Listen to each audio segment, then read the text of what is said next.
അടുത്ത ചോദ്യം നോക്കി, ജലത്തിന്റെ ബാഷ്പീകരണ ലീനതാപം എത്ര എന്നാണ് ചോദ്യം. നീളമളക്കുന്നതിന് ഉപയോഗിക്കുന്ന യൂണിറ്റുകളാണ് താഴെ തന്നിരിക്കുന്നത്. ഇതിലെ ഏറ്റവും വലിയ യൂണിറ്റ് ഏത് എന്ന് ചോദ്യം. ഹലോ, നമസ്കാരം. LGS പരീക്ഷ എഴുതാൻ പോകുന്ന എല്ലാ പ്രിയപ്പെട്ട ഉദ്യോഗാർത്ഥികൾക്കും എൻട്രിയുടെ ലാസ്റ്റ് റൗണ്ട് റിവിഷൻ സെഷനിലേക്ക് സ്വാഗതം. സന്തോഷ് സേതുമാധവനാണ്. ഫിസിക്സ് ആണ്. പരീക്ഷ ഇങ്ങനെ പടിവാതിൽക്കിലെത്തി നിൽക്കുവാണ്. നമുക്ക് ഫിസിക്സ് ഒക്കെ വളരെ എളുപ്പമുള്ളൊരു സബ്ജക്റ്റായിട്ട് കണ്ടാൽ മതി. കഴിഞ്ഞ രണ്ട് ഘട്ടത്തിലും 2-3 ചോദ്യങ്ങൾ ഫിസിക്സിൽ നിന്നുണ്ടായിരുന്നു. ചോദിച്ച ചോദ്യങ്ങളെല്ലാം സിലബസിനകത്ത് നിന്ന് നമ്മൾ ആവർത്തിച്ച് ഡിസ്കസ് ചെയ്ത ചോദ്യങ്ങൾ തന്നെയായിരുന്നു. അപ്പോൾ ഒട്ടും ടെൻഷൻ അടിക്കേണ്ട, ഫിസിക്സ് നിങ്ങളെ കുഴപ്പിക്കില്ല. ഈ ഒരു അവസാന റൗണ്ട് റിവിഷൻ കൂടെ ഒന്ന് നോക്കി കുറച്ചധികം ചോദ്യങ്ങളൊന്ന് പരിചയപ്പെട്ടു പോയി കഴിഞ്ഞാൽ ഇതേ ചോദ്യങ്ങൾ തന്നെ പരീക്ഷയ്ക്ക് വന്നാലും അത്ഭുതപ്പെടാനില്ല. അപ്പോൾ ഇത് അവസാന റൗണ്ട് റിവിഷനാണ്. പഠിച്ചതെല്ലാം ഓർക്കാനുള്ള ഒരു അവസരം കൂടെയാണ്. ധൈര്യമായിട്ട് പരീക്ഷ എഴുതാൻ വേണ്ടിയുള്ള ആത്മവിശ്വാസത്തിലേക്കുള്ള പടിയാണ്. എല്ലാവർക്കും ഒരിക്കൽ കൂടി സ്വാഗതം. നമ്മൾ നേരെ നമ്മുടെ ടോപ്പിക്കുകളിലേക്ക് പോവുകയാണ്. ഫിസിക്സിൽ ഇത്രയും കാര്യങ്ങൾ പഠിച്ചിട്ടുണ്ടെങ്കിൽ ഒറ്റ മാർക്ക് ചോരാതെ നമുക്ക് പരീക്ഷ എഴുതാം. അപ്പോൾ ഇത് നമ്മളായിട്ട് ഡിവൈഡ് ചെയ്തിരിക്കുന്നതാണ് വിവിധ ടോപ്പിക്കുകളെ. ഇതൊന്ന് സ്ക്രീൻഷോട്ട് എടുത്ത് വെച്ചിട്ട് ഏറ്റവും അവസാനം പരീക്ഷയുടെ മുന്നോടിയായിട്ട് ഇതിലെ ഓരോ കുഞ്ഞു ടോപ്പിക്കുകളും പഠിച്ചു കഴിഞ്ഞതാണോ എന്ന് നോക്കി ഒന്ന് ടിക്ക് ചെയ്ത് വെക്കുക എല്ലാവരും. അപ്പോൾ ഏതെങ്കിലും നമുക്ക് ടിക്ക് ചെയ്യാൻ പറ്റിയില്ലെങ്കിൽ, അത് പഠിച്ചതല്ല എന്ന് ഓർമ്മ കിട്ടുവാണെങ്കിൽ നമ്മുടെ റെക്കോർഡഡ് സെഷൻസിൽ പോയി, എൻട്രി ആപ്പിലെ റെക്കോർഡഡ് സെഷൻസിൽ പോയി അതൊന്നുകൂടെ റിവൈസ് ചെയ്ത് കേട്ട് ഒന്നുകൂടെ പഠിച്ചു വെക്കുക. അപ്പോൾ ഇത് മുഴുവൻ ടിക്ക് ചെയ്ത് കഴിഞ്ഞാൽ റെഡിയാണ് പരീക്ഷയ്ക്ക്. ഇതിന് പുറത്തു നിന്നൊരു ചോദ്യം പോലും ഫിസിക്സിൽ ചോദിക്കില്ല എന്ന് ഉറപ്പ് നൽകുന്നു. ഇതിലെ ആദ്യത്തെ ടോപ്പിക്ക് നോക്കുക, ദ്രവ്യവും പിണ്ഡവും. ദ്രവ്യവും പിണ്ഡവും എന്ന് പറയുന്ന ടോപ്പിക്കിൽ നിന്ന് നമ്മൾ പഠിക്കേണ്ടത് ഇത്രയും കാര്യങ്ങൾ. എന്താണ് ദ്രവ്യം അഥവാ മാറ്റർ എന്ന് പറഞ്ഞാൽ?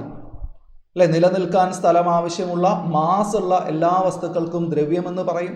ആ ദ്രവ്യത്തിന്റെ അവസ്ഥകൾ, ഇവിടെ നിന്നാണ് ഏറ്റവും കൂടുതൽ ചോദ്യം വരിക. ദ്രവ്യത്തിന്റെ അവസ്ഥകളിൽ നിന്നാണ് ഏറ്റവും കൂടുതൽ ചോദ്യം വരിക.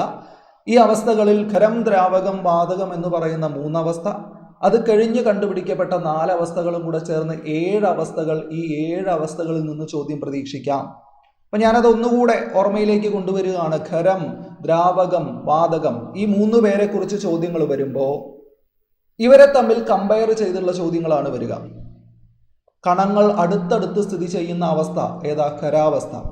കണങ്ങൾ അകന്ന് സ്ഥിതി ചെയ്യുന്ന അവസ്ഥ ഏതാണ്? വാതകാവസ്ഥ. ഇങ്ങനെയുള്ള ചോദ്യങ്ങളാണ് അവിടെ നിന്ന് പ്രതീക്ഷിക്കേണ്ടത്. അത് കഴിഞ്ഞ് അടുത്ത് വരുന്ന 4 പേര്, 4ാമത് കണ്ടുപിടിക്കപ്പെട്ട ദ്രവ്യത്തിന്റെ അവസ്ഥ, അങ്ങനെ തന്നെ ചോദ്യം വന്നിട്ടുണ്ട്.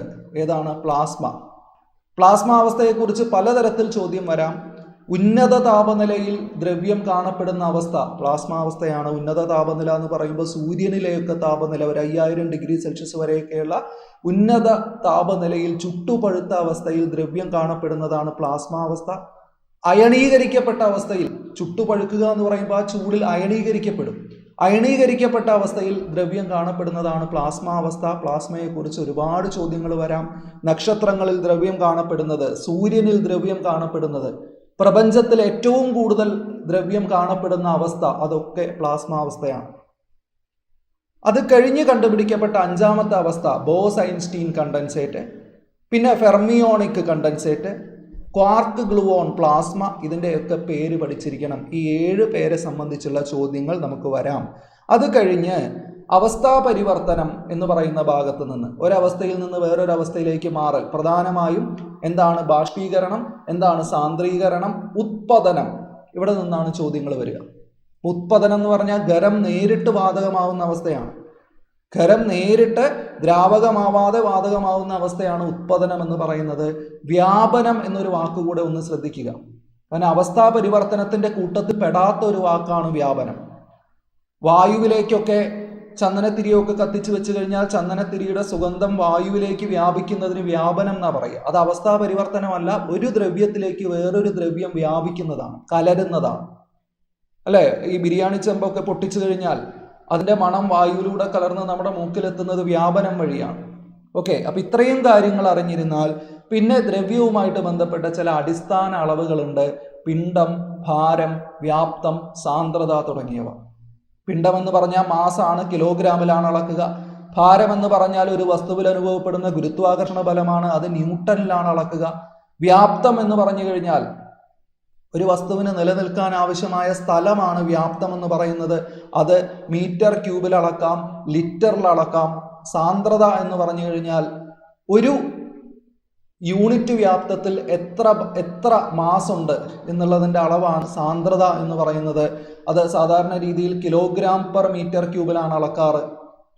കിലോഗ്രാം പെർ മീറ്റർ ക്യൂബാണ് അടിസ്ഥാന യൂണിറ്റ്. ഇത്രയും കാര്യങ്ങൾ ദ്രവ്യത്തിൻ്റെ അളവുകളുമായിട്ട് ബന്ധപ്പെടുത്തി അറിഞ്ഞിരിക്കുക. അപ്പോൾ ഇവിടെ നിന്ന് നമുക്ക് കുറച്ച് ചോദ്യങ്ങൾ ഡിസ്കസ് ചെയ്യാനുണ്ട്. വളരെ പെട്ടെന്ന് ഈ ഒരു ടോപ്പിക്കിൽ നിന്ന് ഇതിനു മുമ്പ് വന്നിട്ടുള്ള ചില ചോദ്യങ്ങൾ നമുക്ക് പറഞ്ഞു പോവാം. ഒരു വസ്തുവിൽ അടങ്ങിയിരിക്കുന്ന ദ്രവ്യത്തിൻ്റെ അളവാണ്, ഒരു വസ്തുവിൽ അടങ്ങിയിരിക്കുന്ന ദ്രവ്യത്തിൻ്റെ അളവ് അതെന്താണ്? അത് മാസാണ്. ഇവിടെ ഓപ്ഷനിൽ ഭാരം, പിണ്ഡം, ആകർഷണ ബലം, ഭൂഗുരുത്വ ബലം എന്നുണ്ട്. ഏതാണ് ഉത്തരം? പിണ്ഡം അല്ലെ? മാസിന്റെ മലയാളമാണ് പിണ്ഡം. ഒരു വസ്തുവിൽ എത്ര പദാർത്ഥം അടങ്ങിയിട്ടുണ്ട് അല്ലെങ്കിൽ എത്ര ദ്രവ്യം അടങ്ങിയിട്ടുണ്ട്, അതിനാണ് നമ്മൾ മാസ് എന്ന് പറയുന്നത്. യൂണിറ്റ് എന്താണ്? യൂണിറ്റ് കിലോഗ്രാം ആണ്. ഒരു വസ്തുവിൽ ഭൂമി പ്രയോഗിക്കുന്ന ആകർഷണ ബലമാണ് അതിൻ്റെ ഭാരം. ഒരു വസ്തുവിൽ ഭൂമി പ്രയോഗിക്കുന്ന ആകർഷണ ബലമാണ് അതിൻ്റെ ഭാരം. അതിൻ്റെ യൂണിറ്റ് ന്യൂട്ടൺ ആണ്. ബലത്തിൻ്റെ യൂണിറ്റ് ന്യൂട്ടൺ ആണ്. അപ്പോൾ ഓപ്ഷൻ എയും ഓപ്ഷൻ സിയും ഓപ്ഷൻ ഡിയും ഒക്കെ ഒന്ന് തന്നെയാണ്. നോക്കൂ, ഭാരം, ആകർഷണ ബലം, ഗുരുത്വബലം ഇതൊക്കെ ഒന്ന് തന്നെയാണ്. ഇതിലേതാണ് ദ്രവ്യത്തിന്റെ അളവ്? ഏതാണ്? പിണ്ഡം. ഈ പിണ്ഡം പ്രപഞ്ചത്തിൽ എവിടെയും ഒരു വസ്തുവിന് തുല്യമായിരിക്കും. പിണ്ഡത്തിന് മാറ്റമൊന്നും വരില്ല. പക്ഷേ ഭൂഗുരുത്വാകർഷണ ബലം മാറി വേറൊരു ആകർഷണ ബലം വരുമ്പോൾ ഭാരം മാറും. ഭൂമിയിൽ നിന്ന് ചന്ദ്രനിലേക്ക് പോയി കഴിഞ്ഞാൽ ഭാരം മാറും എന്നൊക്കെ പഠിച്ചത് ഓർമ്മയുണ്ടോ? അടുത്ത ചോദ്യം നോക്കിയ, ദ്രവ്യത്തിന് എത്ര അവസ്ഥകളാണുള്ളത്? ഇപ്പോൾ നിലവിൽ നമ്മുടെ PSCയുടെ സൂചന പ്രകാരം, PSCയുടെ ഉത്തരസൂചികകൾ പ്രകാരം 7 അവസ്ഥകൾ. ദ്രവ്യത്തിന് എത്ര അവസ്ഥകളാണുള്ളത്? 7 അവസ്ഥകളാണ്. ഖരം, ദ്രാവകം, വാതകം എന്ന് പറഞ്ഞ് അത് കഴിഞ്ഞ് പഠിച്ച 4 എണ്ണം അല്ലേ? Plasma, Bose-Einstein condensate, fermionic condensate, quark gluon plasma എന്ന് പറയുന്ന 7 എണ്ണമാണ് ദ്രവ്യത്തിൻ്റെ വിവിധ അവസ്ഥകൾ. ദ്രവ്യത്തിൻ്റെ 5ാമത്തെ അവസ്ഥ ഏത്? അടുത്ത ചോദ്യം വന്നിരിക്കുന്നതാണ്. അപ്പോൾ ആ ഓർഡർ കൃത്യമായിട്ട് പഠിക്കണം അല്ലെ? 4ാമത്തേത് പ്ലാസ്മ, 5ാമത്തേത് ഏതായിരുന്നു? ബോസ്-ഐൻസ്റ്റീൻ കണ്ടൻസേറ്റ്, 6ാമത്തേത് ഏതാ? ഫെർമിയോണിക് കണ്ടൻസേറ്റ്, 7ാമത്തേത് ഏതാ? Quark gluon plasma. ചോദ്യമായിട്ട് വരാം. അടുത്ത ക്വസ്റ്റ്യൻ നോക്കിയേ, വൈദ്യുത ചാർജുള്ള കണങ്ങളായി ദ്രവ്യം സ്ഥിതി ചെയ്യുന്ന അവസ്ഥ. ഈ വൈദ്യുത ചാർജുള്ള കണങ്ങൾ എന്ന് പറഞ്ഞാൽ അയോണുകൾ എന്നാണ് പറയുക. അയോണുകൾ. അപ്പൊ ചോദ്യം അങ്ങനെയും വരാം. അയോണുകളായിട്ട് കാണപ്പെടുന്ന അവസ്ഥ, ചാർജുള്ള കണങ്ങളായിട്ട് കാണപ്പെടുന്ന അവസ്ഥ, ഉന്നത താപനിലയിൽ കാണപ്പെടുന്ന അവസ്ഥ ഒക്കെ ഏതാണ്? പ്ലാസ്മാവസ്ഥയാണ്. ഉന്നത താപം കിട്ടുമ്പോഴാണ് അയോണുകളായിട്ട് മാറി ചാർജുള്ള കണങ്ങളായിട്ട് മാറുന്നത്. അപ്പൊ പ്ലാസ്മാവസ്ഥയിലാണ് അയോണുകളായിട്ട് ദ്രവ്യം കാണപ്പെടുന്നത്. സംശയമൊന്നുമില്ലല്ലോ. പദാർത്ഥത്തിന്റെ 4ാമത്തെ അവസ്ഥ ഏത് തന്നെയാണ്? അതും പ്ലാസ്മാവസ്ഥയാണ് അല്ലെ? ഖരം, ദ്രാവകം, വാതകം കഴിഞ്ഞ് കണ്ടുപിടിക്കപ്പെട്ട അവസ്ഥ ഏതാണ്? പ്ലാസ്മാവസ്ഥയാണ്. പ്രപഞ്ചത്തിൽ ദ്രവ്യം ഏറ്റവും കൂടുതൽ കാണപ്പെടുന്ന അവസ്ഥ ഏതാണ്? അതും ഏത് തന്നെയാണ്? പ്ലാസ്മാവസ്ഥയാണ്. പ്രപഞ്ചത്തിൽ ഏറ്റവും കൂടുതൽ കാണപ്പെടുന്നത്, സൂര്യനിൽ ഏറ്റവും കൂടുതൽ കാണപ്പെടുന്നത്, നക്ഷത്രങ്ങളിൽ പദാർത്ഥം കാണപ്പെടുന്ന അവസ്ഥ, ഇതൊക്കെ ഏതാണ്? പ്ലാസ്മാവസ്ഥയാണ്. നിരവധി ചോദ്യങ്ങൾ പ്ലാസ്മയുമായി മാത്രം ബന്ധപ്പെട്ട് വരാൻ സാധ്യതയുണ്ട്. ചില ഖരപദാർത്ഥങ്ങൾ ചൂടാക്കുമ്പോൾ ദ്രാവകമാവാതെ നേരിട്ട് വാതകമായി മാറുന്നു. എന്താ പേര്? ഖരം ദ്രാവകമാവാതെ നേരിട്ട് വാതകമായിട്ട് മാറുന്നതിന് പറയുന്ന പേര് ഉത്പതനം എന്നാണ്. ഉത്പതനം എന്നാണ്. മാറിപ്പോവരുത്. ഖരം നേരിട്ട് എന്തായിട്ട് മാറുന്നു? വാതകമായിട്ട് മാറുന്നു. ദ്രാവകം വാതകമായിട്ട് മാറുന്ന പരിപാടി നമ്മൾ ബാഷ്പീകരണം എന്ന് പഠിച്ചിട്ടുണ്ട്. ദ്രാവകം വാതകമായിട്ട് മാറുന്നത്, തിരിച്ച് വാതകം ദ്രാവകമായിട്ട് മാറുന്നത്, നീരാവി വെള്ളമായിട്ട് മാറുന്നത്, അതിന് നമ്മൾ എന്ത് പറയും? സാന്ദ്രീകരണം എന്ന് പഠിച്ചിട്ടുണ്ട്. അപ്പൊ ഇവിടെ ഏതാണ് ഉത്തരം? ഖരം നേരിട്ട് വാതകമാവുന്നത് ഉത്പതനമാണ്. ഓക്കെ, അടുത്ത ചോദ്യം നോക്കൂ. ഇതൊരു സ്റ്റേറ്റ്മെന്റ് ടൈപ്പ് ക്വസ്റ്റ്യൻ ആണ്. ഇങ്ങനെയുള്ള ചോദ്യവും ഇപ്പോൾ പരീക്ഷയ്ക്ക് 2ാം ഘട്ടത്തിലും 1ാം ഘട്ടത്തിലും ഒക്കെ ചോദിച്ചിട്ടുണ്ട്. 4 പ്രസ്താവനകൾ ഇവിടെ തന്നിട്ട് ഇതിൽ ഏതാണ് ശരിയായത് എന്ന് നമ്മൾ കണ്ടുപിടിക്കണം. മാസുമായി ബന്ധപ്പെട്ട് താഴെ തന്നിരിക്കുന്ന പ്രസ്താവനകളിൽ ശരിയായത് തിരഞ്ഞെടുക്കുക എന്നാണ് ചോദ്യം. പദാർത്ഥത്തിൽ അടങ്ങിയിരിക്കുന്ന ദ്രവ്യത്തിന്റെ ആകെ അളവാണ് മാസ്. ശരിയാണോ തെറ്റാണോ? ശരിയല്ലേ? പദാർത്ഥത്തിലെ ദ്രവ്യത്തിന്റെ ആകെ അളവിനാണ് എന്ത്? മാസ് എന്ന് പറയുന്നത്. പ്രപഞ്ചത്തിൽ എല്ലായിടത്തും ഇത് സ്ഥിരമായിരിക്കും, നമ്മൾ പറഞ്ഞു. ശരിയാണ്. ഇതിന്റെ യൂണിറ്റ് കിലോഗ്രാം ആണ്. ശരിയാണ്. ഇതിന്റെ യൂണിറ്റ് ന്യൂട്ടൺ ആണ്. തെറ്റാണ്. മാസിന്റെ യൂണിറ്റ് കിലോഗ്രാം ആണ്. അപ്പൊ 1, 2, 3 ശരിയാണ്. ഏതാണ് നമ്മുടെ ഓപ്ഷൻ? 1, 2, 3 ശരിയാണ് എന്ന് പറയുന്നത് ഓപ്ഷൻ ഡി ആണ്. അപ്പം ഇങ്ങനെ വളരെ സിമ്പിളാണ്. നമ്മളൊരു പഠിക്കുന്ന ഒരു ടോപ്പിക്കുമായി ബന്ധപ്പെട്ട് അതിൻ്റെ തിയറി മുഴുവൻ പഠിച്ചാലേ ഇത്തരത്തിലുള്ള സ്റ്റേറ്റ്മെന്റ് ക്വസ്റ്റ്യനിൽ ശരിയാണോ തെറ്റാണോ എന്നറിയാൻ പറ്റും. അപ്പം മാസ് എന്ന് പറഞ്ഞ് കാണാതെ പഠിക്കുകയല്ല, മാസിന്റെ എല്ലാ പോയിന്റും പഠിച്ചാലേ ഇതുപോലെ ശരിയും തെറ്റും തിരഞ്ഞെടുക്കാൻ നമുക്ക് പറ്റൂ. നന്നായിട്ട് ശ്രദ്ധിക്കുക. ദ്രവ്യവും ഊർജവും ഒരേ അസ്തിത്വത്തിന്റെ രണ്ട് ഭിന്ന രൂപങ്ങളാണ് എന്ന് സമർത്ഥിച്ച ശാസ്ത്രജ്ഞനാര്? വളരെ വ്യത്യസ്തമായിട്ടുള്ള ഒരു ചോദ്യമാണ്, പക്ഷെ മുൻപ് ചോദിച്ചിട്ടുള്ള ചോദ്യമാണ്. ദ്രവ്യവും ഊർജവും ഒന്നിന്റെ രണ്ട് രൂപങ്ങളാണ് എന്ന് സമർത്ഥിച്ചത് ആരാണ്? ഐൻസ്റ്റീനാണ്. ആരാണ്? ഐൻസ്റ്റീനാണ് അങ്ങനെ സമർത്ഥിച്ചത്. അദ്ദേഹത്തിന്റെ ഒരു സമവാക്യമുണ്ട്, നമുക്കൊക്കെ അറിയാം, E=mc². ഇതിലാണ് ഊർജം, E എന്ന് പറയുന്നത് ഊർജവും M എന്ന് പറയുന്നത് മാസാണ്, ദ്രവ്യത്തിന്റെ മാസ്. ഇതിനെ രണ്ടിനും തമ്മിൽ അങ്ങോട്ടും ഇങ്ങോട്ടും കണക്ട് ചെയ്യാൻ പറ്റും എന്ന് പറയുന്ന ഈ ഒരു സമവാക്യത്തിലൂടെയാണ് ഒരേ അസ്തിത്വത്തിന്റെ രണ്ട് രൂപങ്ങളാണ് ദ്രവ്യവും ഊർജവും എന്ന് ആര് സമർത്ഥിക്കുന്നത്? ഐൻസ്റ്റീൻ സമർത്ഥിക്കുന്നത്. ഇത് ചോദ്യമായിട്ട് വന്നിട്ടുണ്ട്, ഇനിയും പ്രതീക്ഷിക്കാം. അപ്പോൾ നമ്മളിപ്പോൾ പറഞ്ഞത് ആദ്യത്തെ ടോപ്പിക്ക് അല്ല. ഇനി രണ്ടാമത്തെ ടോപ്പിക്കിലേക്ക് നമ്മൾ പെട്ടെന്ന് വരുമ്പോൾ പ്രവൃത്തി, ഊർജം, പവർ, ഊർജ പരിവർത്തനം ഇവയുമായിട്ടൊക്കെ ബന്ധപ്പെട്ട് കഴിഞ്ഞ രണ്ട് ഘട്ടത്തിലും ചോദ്യം വന്നു. ഇനിയും ചോദ്യം വരാം. ഇത് ഏറ്റവും കൂടുതൽ ചോദ്യം വരുന്ന മറ്റൊരു മേഖലയാണ്. പ്രവൃത്തി, ഊർജം, പവർ, ഇതെന്താണ് ആദ്യം ബേസിക് ആയിട്ട് പഠിച്ചു വെക്കണം. അതേപോലെ തന്നെ ഈ ഊർജം എന്ന് പറയുന്ന ടോപ്പിക്കിൽ ഗതികോർജവും സ്ഥിതികോർജവും, ഇവിടെ നിന്നാണ് ഏറ്റവും കൂടുതൽ ചോദ്യം വരും. ഏറ്റവും ഇമ്പോർട്ടൻ്റ് ആയിട്ടുള്ളത് ഗതികോർജവും സ്ഥിതികോർജവുമാണ്.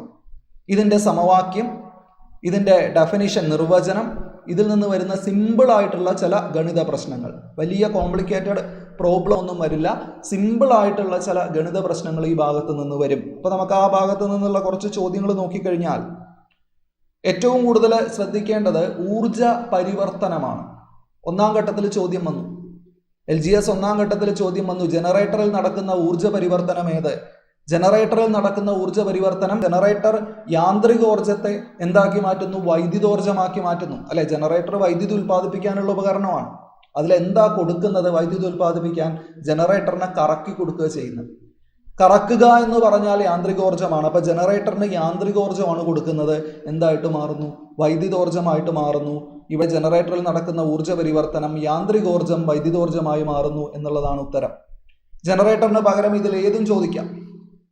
ഫാനിൽ നേരെ തിരിച്ചാണ് നടക്കുന്നത്. ഫാൻ അല്ലെങ്കിൽ വൈദ്യുത മോട്ടോർ.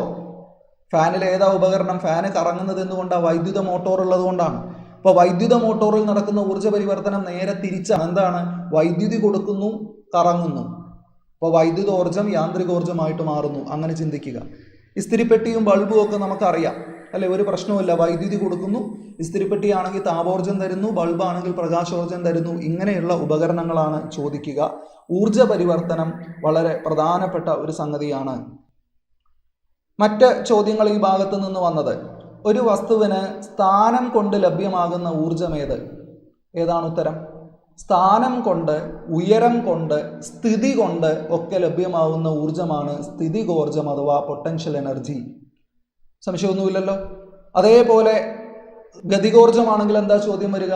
ഒരു വസ്തുവിന് ചലനം കൊണ്ട് ലഭ്യമാവുന്ന ഊർജം, ഒരു വസ്തുവിന് പ്രവേഗം കൊണ്ട് ലഭ്യമാവുന്ന ഊർജം, ഒരു വസ്തുവിന് അതിൻ്റെ വേഗത കൊണ്ട് ലഭ്യമാവുന്ന ഊർജം എന്നൊക്കെ വന്നു കഴിഞ്ഞാൽ അത് ഏതാണ്? അത് ഗതികോർജമാണ്. ഓക്കെ അല്ലേ? ഒരു സിമ്പിൾ പ്രോബ്ലം വന്നിരിക്കുന്നു നോക്കിയേ. 1 മീറ്റർ ഉയരത്തിലുള്ള മേശപ്പുറത്ത് സ്ഥിതി ചെയ്യുന്ന 0.2 കിലോഗ്രാം മാസുള്ള ഒരു ബോക്സിന്റെ സ്ഥിതികോർജം എത്രയായിരിക്കും? എങ്ങനെയാണ് കണ്ടുപിടിക്കുക? എന്നിട്ട് പറഞ്ഞിട്ടുണ്ട് G=10 എന്നെടുത്ത് ചെയ്യാൻ പറഞ്ഞിട്ടുണ്ട്. അപ്പോൾ ഇവിടുത്തെ സമവാക്യം ഓർമ്മയുണ്ടോ? സ്ഥിതികോർജത്തിന്റെ സമവാക്യം. സ്ഥിതികോർജത്തിന്റെ സമവാക്യം mgh എന്നാണ്, പൊട്ടൻഷ്യൽ എനർജി. എന്താണ് സമവാക്യം? mgh ആണ്. m മാസാണ് ഇവിടെ തന്നിട്ടുണ്ട് 0.2. G 10 എന്നെടുക്കാൻ പറഞ്ഞിട്ടുണ്ട്. അപ്പൊ ജിയുടെ വാല്യൂ ശരിക്കും എത്രയാ? G ശരിക്കും 9.8 ആണ് അല്ലെ? ഭൂഗുരുത്വാകർഷണ ത്വരണം 9.8 മീറ്റർ/സെക്കൻഡ് സ്ക്വയറാ. റൗണ്ട് ചെയ്തിട്ട് 10 എന്നെടുത്തിട്ട് നമ്മൾ എളുപ്പത്തിന് വേണ്ടി ചെയ്യുന്നതാണ്. 10 എന്നെടുത്തു. ഉയരം എത്രയാ പറഞ്ഞിരിക്കുന്നത്? 1 മീറ്റർ. എത്രയാ ഉത്തരം? 0.2 × 10. എത്രയാണ് ഉത്തരം വരുന്നത്? 2 അല്ലെ? 2 ജൂൾ. ഓപ്ഷൻ സി 2 ജൂൾ എന്നുള്ളതാണ് ശരി ഉത്തരം. ഇങ്ങനെയുള്ള സിമ്പിൾ പ്രോബ്ലംസ് വരും. പദാർത്ഥങ്ങളിൽ അടങ്ങിയിട്ടുള്ള ഊർജ രൂപമാണ് ഇത്. LGS 2 രണ്ടാം ഘട്ടത്തിൽ ചോദിച്ച ചോദ്യമാണ്. പദാർത്ഥങ്ങളിൽ അടങ്ങിയിട്ടുള്ള ഊർജ രൂപം ഏതാണ്? ഏത് പദാർത്ഥങ്ങളിലും. പദാർത്ഥങ്ങൾ എന്ന് പറഞ്ഞു കഴിഞ്ഞാൽ നമ്മൾ കഴിക്കുന്ന ഭക്ഷണ പദാർത്ഥത്തിലടക്കം അടങ്ങിയിട്ടുള്ള ഊർജ രൂപമാണ് ഏത്? രാസോർജം. എല്ലാ പദാർത്ഥങ്ങളും രാസവസ്തുക്കളാണ്. അവയിലൊക്കെ എന്തടങ്ങിയിട്ടുണ്ട്? രാസോർജം അടങ്ങിയിട്ടുണ്ട്. നമ്മൾ ഭക്ഷണം കഴിക്കുമ്പോൾ ഭക്ഷണത്തിലെ രാസോർജമാണ് നമുക്ക് കിട്ടുന്നത്. അപ്പോൾ അത് ശ്രദ്ധിക്കുക. നമ്മൾ വിറക് കത്തിക്കുമ്പോൾ വിറകിലെ രാസോർജമാണ് എന്ത്? താപോർജമായിട്ട് മാറുന്നത്. അവിടെ നടക്കുന്ന ഊർജ്ജമാറ്റം അതാണ് അല്ലെ. പെട്രോൾ കത്തിക്കുമ്പോൾ പെട്രോളിലെ രാസോർജമാണ് എന്തായിട്ട് മാറുന്നത്? താപോർജമായിട്ട് മാറുന്നത്. അപ്പോൾ ഇത് ശ്രദ്ധിക്കുക. പ്രവൃത്തിയുടെ യൂണിറ്റ് പ്രവൃത്തിയുടെ യൂണിറ്റ് എന്താണ്? പ്രവൃത്തിയുടെ യൂണിറ്റ് ജൂളാണ്. സംശയമൊന്നുമില്ലല്ലോ. എപ്പോഴാണ് ഒരു പ്രവൃത്തി നടന്നു എന്ന് പറയുന്നത്? നമ്മളൊരു ബലം പ്രയോഗിക്കുമ്പോൾ ആ ബലം പ്രയോഗിച്ച ദിശയിൽ വസ്തുവിന് സ്ഥാനാന്തരം ഉണ്ടാകുമ്പോഴാണ് പ്രവൃത്തി നടന്നു എന്ന് പറയുന്നത്. അപ്പോൾ പ്രവൃത്തിയുടെ സമവാക്യം ബലം ഇൻറ്റു സ്ഥാനാന്തരമാണ്. പ്രവൃത്തി കാണാനുള്ള സമവാക്യം ബലം ഇൻറ്റു സ്ഥാനാന്തരമാണ്. അതിൻ്റെ യൂണിറ്റ് എന്താണ്? ജൂളാണ്. ഇത് ശ്രദ്ധിക്കുക. പ്രവൃത്തി ചെയ്യാനുള്ള കഴിവാണ് ഡാഷ്. നിരന്തരം വരുന്നൊരു ചോദ്യമാണ്. പ്രവൃത്തി ചെയ്യാനുള്ള കഴിവിനാണ് ഊർജം എന്ന് പറയുന്നത്. ഊർജത്തിൻ്റെ ഡെഫിനിഷൻ, ഊർജത്തിൻ്റെ നിർവചനം എന്താണ്? പ്രവൃത്തി ചെയ്യാനുള്ള കഴിവ്, the ability to do work, ഊർജമാണ്. ഊർജത്തിൻ്റെ യൂണിറ്റ് എന്ത് തന്നെയാണ്? അടുത്ത ചോദ്യം. ഊർജം അളക്കുന്നതിനുള്ള യൂണിറ്റ്, അതും ജൂളാണ്. പ്രവൃത്തിയുടെ യൂണിറ്റും ഊർജത്തിൻ്റെ യൂണിറ്റും ജൂളാണ്. കാരണം ഊർജമാണ് പ്രവൃത്തിയായിട്ട് മാറുന്നത്. ഊർജം സംഭരിച്ച് വെക്കും, അത് പുറത്തേക്ക് വരുമ്പോൾ പ്രവൃത്തിയായിട്ട് മാറും. ഊർജം തീരുമ്പോൾ പ്രവൃത്തി തീരും. അപ്പോൾ രണ്ടിൻ്റെ യൂണിറ്റ് ജൂള് തന്നെയാണ്. ഊർജത്തിൻ്റെ CGS യൂണിറ്റ് ഏത്? അടുത്ത് നോക്കുക. ഊർജത്തിൻ്റെ CGS യൂണിറ്റ് ഏതാണ്? ഇപ്പോൾ പല സിസ്റ്റം ഉണ്ട് യൂണിറ്റ് കാണാൻ. ഊർജത്തിൻ്റെ SI യൂണിറ്റ് ആണ് ജൂൾ എന്ന് നമ്മൾ പറഞ്ഞത്. ഊർജത്തിൻ്റെ SI യൂണിറ്റ് ആണ്, അല്ലെങ്കിൽ MKS യൂണിറ്റ് എന്ന് പറയും, അതാണ് ജൂള്. ഊർജത്തിൻ്റെ CGS യൂണിറ്റ് എർഗ് ആണ്. ഏതാണ്? എർഗ് ആണ്. ഊർജത്തിൻ്റെ CGS യൂണിറ്റ് എർഗ് ആണ്. ഇതേപോലെ മറ്റൊരു ചോദ്യം വരുന്നത് ബലത്തിൻ്റെ CGS യൂണിറ്റ് ഏതെന്ന് ചോദിച്ചാൽ ബലത്തിൻ്റെ CGS യൂണിറ്റ് ആണ് ഡൈൻ. എന്താ പറയുന്നത്? ഡൈൻ. ഊർജത്തിൻ്റെ എർഗ് എങ്ങനെ മനസ്സിൽ നിർത്തും? ഊർജത്തിന് ഇംഗ്ലീഷിൽ എനർജി എന്നല്ലേ പറയുക. എനർജി എന്നുള്ളതിൽ എർഗ് ഉണ്ട്, ERG ഉണ്ട്. എർഗ് എന്ന് ഓർത്താൽ മതി. ചലനം മൂലം വസ്തുവിന് ലഭ്യമാകുന്ന ഊർജം ഏത്? ചലനം മൂലം വസ്തുവിന് ലഭ്യമാകുന്ന ഊർജം ഒരു സംശയവുമില്ല. ഏതാണ്? ഗതികോർജം. ചലിച്ചുകൊണ്ടിരിക്കുന്ന ഒരു വസ്തുവിൻ്റെ പ്രവേഗം ഇരട്ടിയായി വർദ്ധിപ്പിച്ചാൽ അതിൻ്റെ ഗതികോർജത്തിന് എന്ത് മാറ്റം സംഭവിക്കുമെന്ന ചോദ്യം. അപ്പോൾ ഇത് അറിയണമെങ്കിൽ ഗതികോർജത്തിൻ്റെ സമവാക്യം അറിയണം. ഗതികോർജത്തിൻ്റെ സമവാക്യം എന്താ? പെട്ടെന്ന് നമ്മുടെ മനസ്സിൽ വരും. ഏതാണ്? ½ mv². ഇതാണ് ഗതികോർജത്തിൻ്റെ സമവാക്യം. ഇവിടെ എന്താ നമ്മൾ ചെയ്യുന്നത്? പ്രവേഗം ഇരട്ടിയാക്കുന്നു. അപ്പോൾ ഇതിൽ തന്നെ നമ്മൾ പ്രവേഗം ഒന്ന് ഇരട്ടിയാക്കി നോക്കുക. ½ mv². v അല്ലേ പ്രവേഗം. അപ്പോൾ v ഇരട്ടിയായാൽ 2v. അതിന് സ്ക്വയർ ചെയ്യണം. സ്ക്വയർ ചെയ്യുമ്പോൾ v 2v ആയി കഴിഞ്ഞാൽ 2vക്ക് സ്ക്വയർ ചെയ്യണം. എന്ത് കിട്ടും നമുക്ക്? 2vയുടെ സ്ക്വയർ 2 സ്ക്വയർ 4 അല്ലേ. ഇപ്പോൾ 4v² എന്ന് വരും. അപ്പോൾ ആ 4 നമ്മൾ പുറത്തെടുത്താൽ 4 × ½ mv² എന്നായിട്ട് മാറും. ഇതിൻ്റെ അർത്ഥം എന്താ? നേരത്തെ ഗതികോർജം ½ mv² ആയിരുന്നു. ഇപ്പോൾ അഡീഷണലി ഒരു 4 വന്നു. അതിനർത്ഥം 4 ഇരട്ടിയായി. പ്രവേഗം ഇരട്ടിയായാൽ ഗതികോർജം 4 ഇരട്ടിയാവും. ഓർക്കാൻ ബുദ്ധിമുട്ടുണ്ടോ? അതിന് കാരണം എന്താ? ഒരു സ്ക്വയർ വരുന്നോണ്ടാ. പ്രവേഗം ഇരട്ടിയാവുക എന്ന് പറയുമ്പോൾ 2. പക്ഷേ പ്രവേഗം ഇരട്ടിയായാൽ ഗതികോർജം 4 ഇരട്ടിയാവാൻ കാരണം എന്താ? ഗതികോർജത്തിൻ്റെ സമവാക്യത്തിൽ v² ഉണ്ട്. അപ്പോൾ 2ന്റെ സ്ക്വയർ 4. അത്രയേ ഉള്ളൂ. അങ്ങനെ ചിന്തിച്ചാൽ മതി. മാസ് പകുതിയാവുകയും പ്രവേഗം ഇരട്ടിയാവുകയും ചെയ്താൽ വസ്തുവിൻ്റെ ഗതികോർജം. ഇത് ശ്രദ്ധിക്കണം. ഇത് മറ്റൊരു ചോദ്യമാണ്. മാസ് പകുതിയാവുന്നു, പ്രവേഗം ഇരട്ടിയാവുന്നു. അപ്പോൾ നമ്മൾ വീണ്ടും നോക്കുകയാണ്. ½ mv² ആണ് സമവാക്യം. ഇതിൽ നിന്ന് മാസ് പകുതിയാവുന്നു എന്ന് പറയുമ്പോൾ ഹാഫ് മാസ് m/2 എന്നാവും. ഇതല്ലേ മാസിൻ്റെ പകുതി. അപ്പോൾ മാസിന് വരുന്ന മാറ്റം m/2. ഓക്കെ. v² എന്താ മാറ്റം വരിക? പ്രവേഗം ഇരട്ടിയാവുക ചെയ്യുന്നത്. അപ്പോൾ v എന്നുള്ളത് 2v ആവും. ഇപ്പോൾ 2v².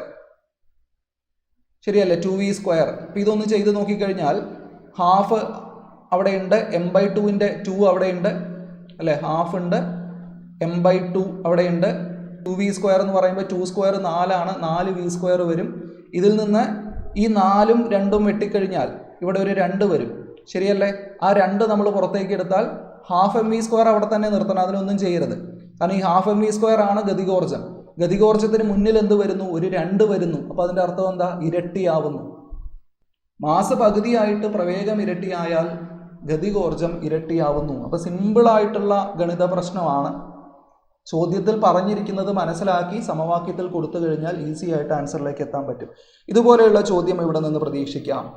ഒരു ക്വസ്റ്റ്യൻ നോക്കിയേ. മറ്റൊരു ഗണിത പ്രശ്നമാണ്.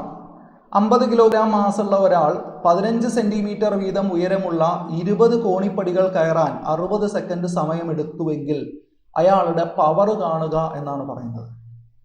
ചെയ്യാൻ പറ്റുമോ?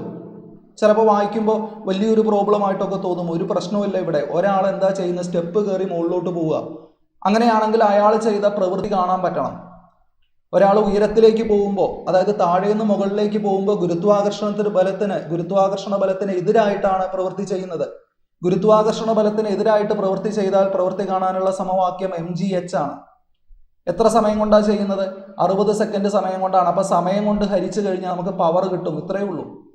പവർ കാണാനുള്ള സമവാക്യം വർക്ക് ബൈ ടൈം ആണ്, പ്രവൃത്തി ബൈ സമയമാണ്. പ്രവൃത്തി mgh ആണ്, സമയം t ആണ്. ഇത് ചെയ്താൽ മതി. ഇതിൽ നമ്മൾ വാല്യൂസ് കൊടുക്കുമ്പോൾ മാസ് പറഞ്ഞിട്ടുണ്ട് 50 കിലോഗ്രാം, ശരിയല്ലേ? ജി എത്രയാണ്? ജി 10 എന്നെടുത്ത് ചെയ്യുക എളുപ്പത്തിന്. 9.8 ആണ്, 10 എന്നെടുത്ത് ചെയ്യുക. എച്ച് മാത്രമാണ് ഇനി സംശയമുള്ളത്. എത്ര ഉയരത്തിലേക്ക് ആള് പോയത്? 15 സെന്റിമീറ്ററുള്ള 20 സ്റ്റെപ്പ് ഗുണിച്ച് നോക്കി. 15 സെന്റിമീറ്ററുള്ള 20 സ്റ്റെപ്പ് എന്ന് പറയുമ്പോൾ 300 സെന്റിമീറ്റർ വന്നില്ലേ? 15 × 20 300 സെന്റിമീറ്റർ വന്നില്ലേ? 300 സെന്റിമീറ്ററിൽ എഴുതിക്കൂടാ, മീറ്റർ ആണ് അടിസ്ഥാന യൂണിറ്റ് ഉയരത്തിന്റെ. അപ്പൊ എന്ത് ചെയ്യും? 300 സെന്റിമീറ്റർ എന്ന് പറഞ്ഞാൽ 3 മീറ്റർ അല്ലേ? അത്രേ ഉള്ളൂ. ഉയരം 3 മീറ്റർ. എത്ര സമയം കൊണ്ടാ? 60 സെക്കൻഡ് കൊണ്ട്. ഇത്രയും ചെയ്താൽ മതി. 50 × 10 × 3 അല്ലെ? 50 × 10 500, 500 × 3 1500, 1500/60 നിങ്ങൾ ചെയ്ത് കണ്ടുപിടിക്കുക. 1500/60 എത്ര വരും? 20 25 വരും, ശരിയല്ലേ? 25 വാട്ട്സ് എന്ന് എഴുതാം. വാട്ട്സ് ആണ് പവറിന്റെ യൂണിറ്റ്. 1500/60 25 വാട്ട്സ്. 600-ൽ 10, 1200-ൽ 20, പിന്നെ ഒരു 300 കൂടെ വന്ന 1500 25 വാട്ട്സ് ആണ് പവർ. അപ്പോൾ ഇങ്ങനെയുള്ള ചെറിയ സിമ്പിൾ പ്രോബ്ലംസ് പ്രതീക്ഷിക്കുക. നമ്മുടെ അടുത്ത ടോപ്പിക്കിലേക്ക് നമ്മൾ പോകുമ്പോൾ, മൂന്നാമത്തെ പ്രധാനപ്പെട്ട ടോപ്പിക്കിലേക്ക് നമ്മൾ വരുമ്പോൾ, താപവും ഊഷ്മാവും. ഇവിടെ നിന്ന് ചോദ്യങ്ങൾ വരും. ഈ ചോദ്യങ്ങൾ ഏറ്റവും കൂടുതൽ വരിക ഈ ഒരു ഭാഗത്ത് നിന്നാണ്. നോക്കൂ, ഊഷ്മാവിൻ്റെ യൂണിറ്റുകൾ degree Celsius, kelvin, degree Fahrenheit. ഈ 3 യൂണിറ്റുകൾ അങ്ങോട്ടും ഇങ്ങോട്ടും മാറ്റാനും ഒക്കെയാണ് ചോദ്യങ്ങൾ വരിക. അവിടെ നിന്നാണ് ഏറ്റവും കൂടുതൽ ചോദ്യം ചോദിച്ചിട്ടുള്ളത്. താപം എന്താണ്, ഊഷ്മാവ് എന്താണെന്ന് അറിയുക. താപം എന്ന് പറഞ്ഞു കഴിഞ്ഞാൽ ഒരു വസ്തുവിൽ അടങ്ങിയിട്ടുള്ള ആകെ ഗതികോർജം, ഒരു വസ്തുവിലെ കണങ്ങളിൽ അടങ്ങിയിട്ടുള്ള ആകെ ഗതികോർജമാണ് താപം. വസ്തുവിലെ കണങ്ങളിൽ അടങ്ങിയിട്ടുള്ള ശരാശരി ഗതികോർജമാണ് ഊഷ്മാവ്. ശരാശരി ഗതികോർജം. താപം അളക്കുന്നത് ജൂളിലാണ്. താപം എന്ന് പറയുന്ന ഒരു ഊർജ്ജമാണ്. താപം അളക്കുന്നത് ജൂളിലാണെങ്കിൽ ഊഷ്മാവ് അളക്കാൻ 3 യൂണിറ്റ് ഉണ്ട്. അതിൽ അടിസ്ഥാന യൂണിറ്റ് എന്ന് പറയുന്നത് കെൽവിനാണ്. അത് കൂടാതെ 2 യൂണിറ്റ് ഉണ്ട്, ഡിഗ്രി സെൽഷ്യസും ഡിഗ്രി ഫാരൻഹീറ്റും. അവയുമായിട്ട് ബന്ധപ്പെട്ട് ചോദ്യങ്ങൾ വരും. പിന്നെ അത് കഴിഞ്ഞു വരുന്നത് താപ സംവഹന മാർഗങ്ങൾ അല്ലെങ്കിൽ താപ പ്രേഷണ മാർഗങ്ങൾ എന്ന് പറയും. താപത്തെ ഒരിടത്തു നിന്ന് മറ്റൊരിടത്തേക്ക് കൊണ്ടുപോകുന്ന മാർഗങ്ങൾ. ചാലനം, സംവഹനം, വികിരണം നമ്മൾ ഡിസ്കസ് ചെയ്തിട്ടുള്ളതാണ്. ഇതുമായിട്ട് ബന്ധപ്പെട്ട ചോദ്യങ്ങൾ.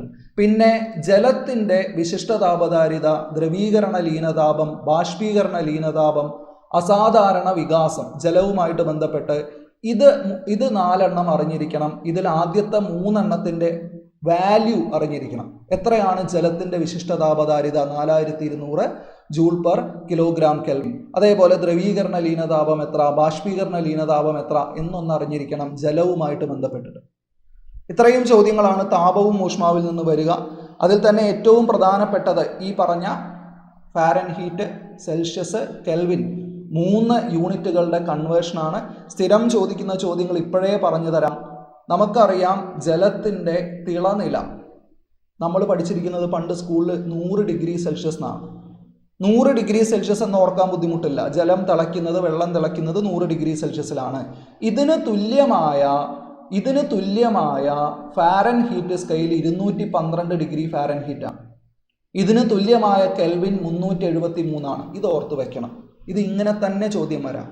ജലത്തിൻ്റെ തിളനില എത്ര എന്ന് പറഞ്ഞിട്ട് ഓപ്ഷനിൽ 212 ഡിഗ്രി ഫാരൻഹീറ്റ് കണ്ടാൽ 100 ഡിഗ്രി സെൽഷ്യസ് ചിലപ്പോൾ കാണില്ല. പക്ഷേ ഫാരൻഹീറ്റിൽ അത് എത്രയാണ്? 212 ഡിഗ്രി ഫാരൻഹീറ്റ് ആണ്. അപ്പോൾ 212 ഡിഗ്രി ഫാരൻഹീറ്റ് തിരഞ്ഞെടുക്കണം. അത് കെൽവിനിൽ 373 കെൽവിനാണ്. അപ്പോൾ ഇത് 3 ചോദ്യമായിട്ട് വരും. അതേപോലെ തന്നെ ഐസാവുന്ന താപനില 0 ഡിഗ്രി സെൽഷ്യസ് ആണ്.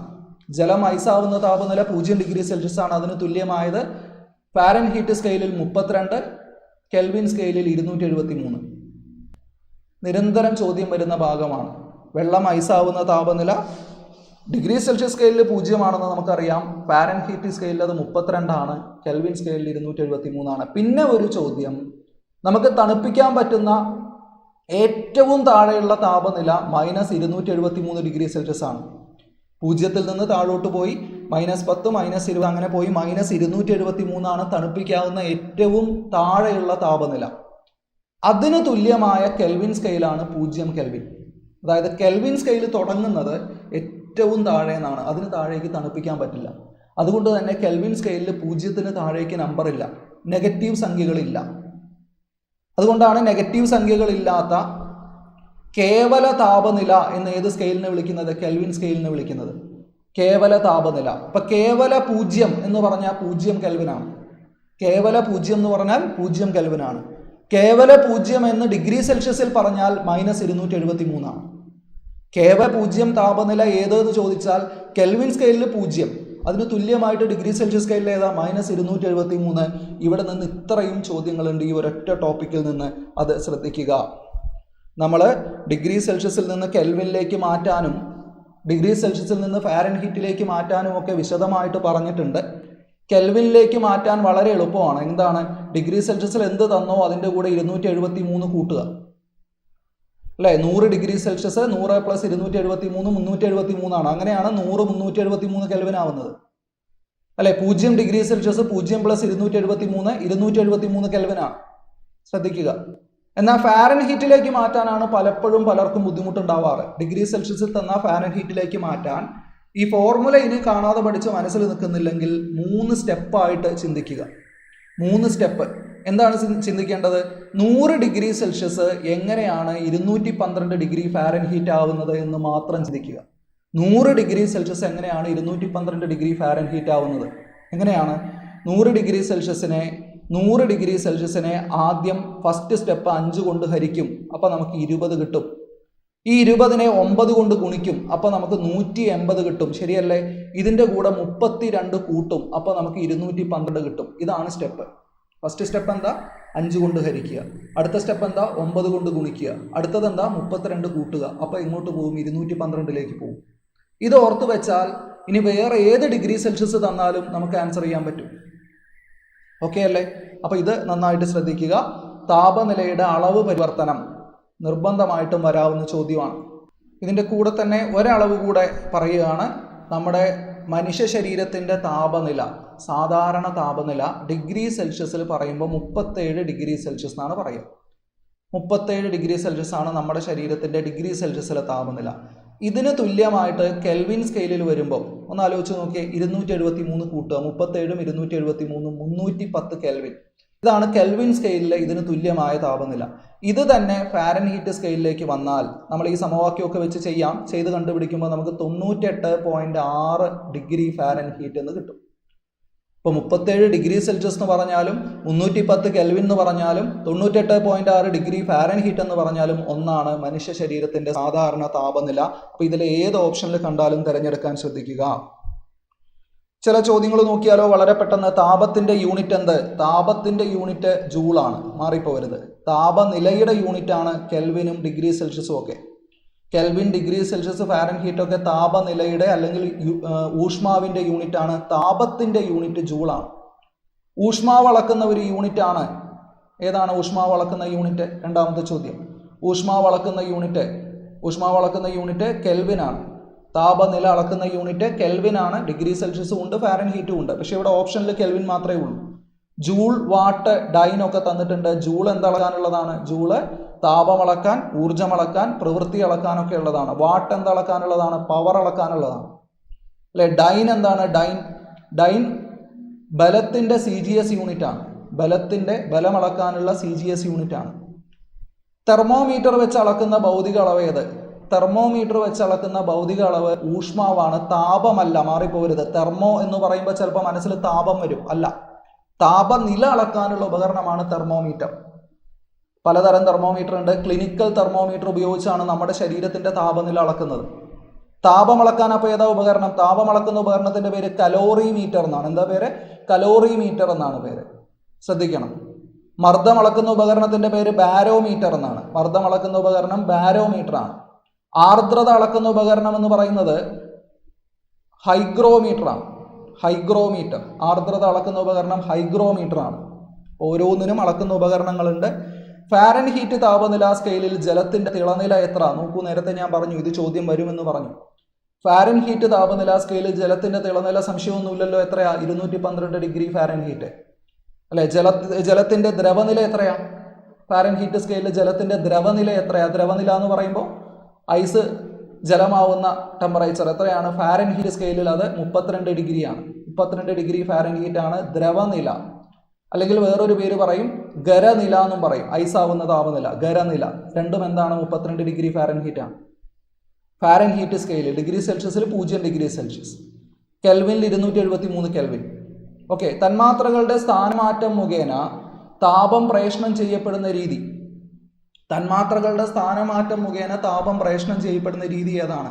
താപപ്രേഷണ മാർഗങ്ങൾ എന്ന് പറഞ്ഞ് നമ്മൾ 3 മാർഗങ്ങൾ പഠിച്ചിട്ടുണ്ട്. ഏതൊക്കെയാണ്? ചാലനം, സംവഹനം, വികിരണം. ഈ 3 സുചാലകം ഇതല്ല. അപ്പൊ ഇതെന്തായാലും അല്ല. ബാക്കി 3 നിന്ന് ഏതാണെന്നാണ് തിരഞ്ഞെടുക്കേണ്ടത്. നന്നായിട്ട് ശ്രദ്ധിക്കുക. തന്മാത്രകൾ ഒരിടത്ത് നിന്ന് മറ്റൊരിടത്തേക്ക് ചലിച്ചിട്ട് താപം പ്രേഷണം ചെയ്യപ്പെടുന്ന രീതി. കാറ്റടിക്കുന്നത്, ജലപ്രവാഹങ്ങൾ ഉണ്ടാവുന്നതൊക്കെ അങ്ങനെയാണ്. കാറ്റടിക്കുമ്പോൾ തന്മാത്രകൾ ഒരിടത്തു നിന്ന് മറ്റൊരിടത്തേക്ക് പോകും, വായു തന്മാത്രകൾ. അങ്ങനെയാണ് താപം ഒരിടത്തു നിന്ന് മറ്റൊരിടത്തേക്ക് എത്തുന്നത്. ഇത് സംവഹനമാണ്. എന്താണ്? സംവഹനം. ആ പേരിൽ തന്നെ ഉണ്ട്. വഹിച്ചു കൊണ്ടുപോവുക. ആരെ വഹിച്ചു കൊണ്ടുപോകുന്നത്? തന്മാത്രകൾ പോകുമ്പോൾ താപത്തെ കൂടെ വലിച്ചു കൊണ്ടുപോവുക, വഹിച്ചു കൊണ്ടുപോവുക. അതാണ് സംവഹനം. അപ്പൊ സംവഹനത്തിലാണ് നടക്കുന്നത്. വായുവിലും വെള്ളത്തിലുമൊക്കെ നടക്കുന്ന താപപ്രേഷണ രീതി സംവഹനമാണ്. ദ്രവങ്ങളിൽ, വായുവും വെള്ളവും ദ്രവങ്ങളാണ്. ദ്രവങ്ങളിൽ നടക്കുന്ന താപപ്രേഷണ മാർഗമാണ് സംവഹനം. ചാലനം എന്താ? ചാലനത്തിന് തന്മാത്രകൾ ചലിക്കുന്നില്ല.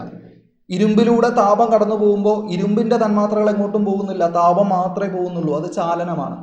വികിരണം എന്താ? ശൂന്യതയിലൂടെ താപം വരുന്ന രീതിയാണ് വികിരണം. സൂര്യനിൽ നിന്ന് ഭൂമിയിലേക്ക് ശൂന്യതയിലൂടെ വികിരണങ്ങളായിട്ട് താപം വരുന്നു. വികിരണം.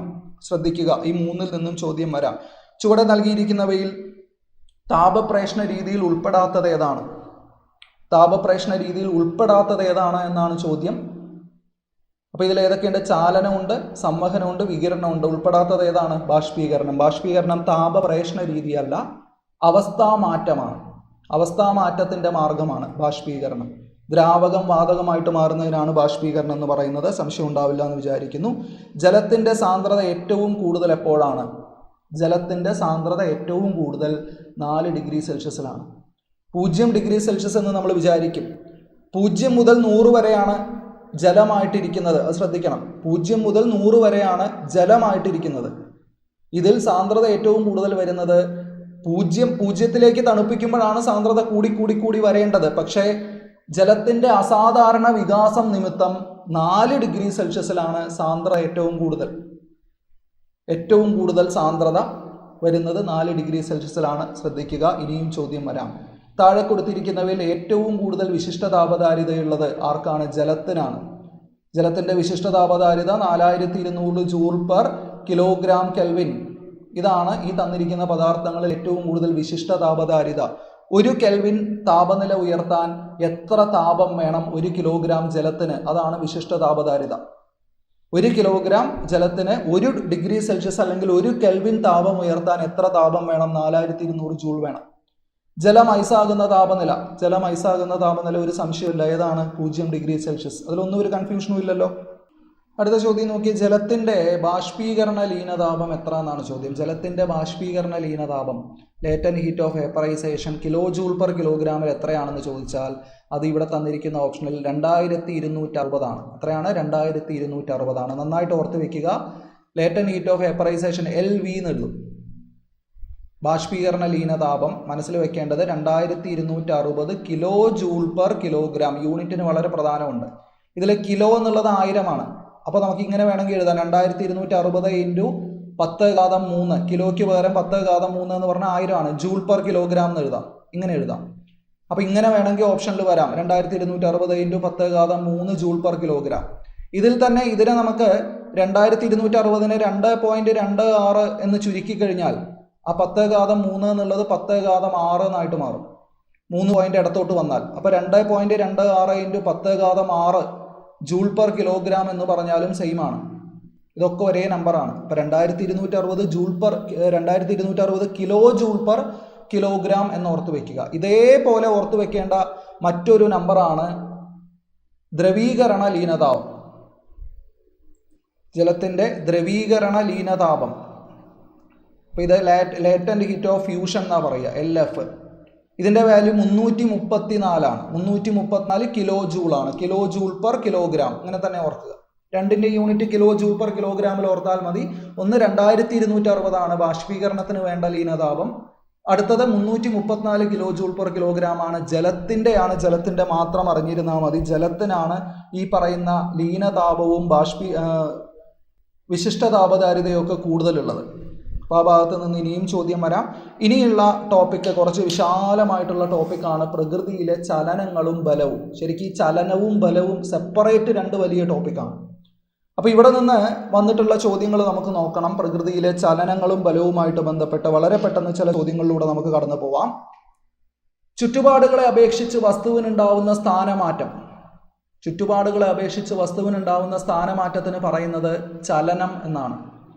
ചലനത്തിൻ്റെ ബേസിക് നിർവചനമാണ്. ചുറ്റുപാടുകളെ അപേക്ഷിച്ച് ഒരു വസ്തുവിന് സ്ഥാനം മാറിയാൽ ചലനം എന്ന് പറയും. സ്ഥാനം മാറിയില്ലെങ്കിൽ നിശ്ചലാവസ്ഥ എന്ന് പറയും. ആ മാറിയ സ്ഥാനം എത്ര മാറി എന്ന് നമ്മൾ അളന്നാൽ അതാണ് സ്ഥാനാന്തരം. അപ്പോൾ സംശയം ഉണ്ടാവരുത്.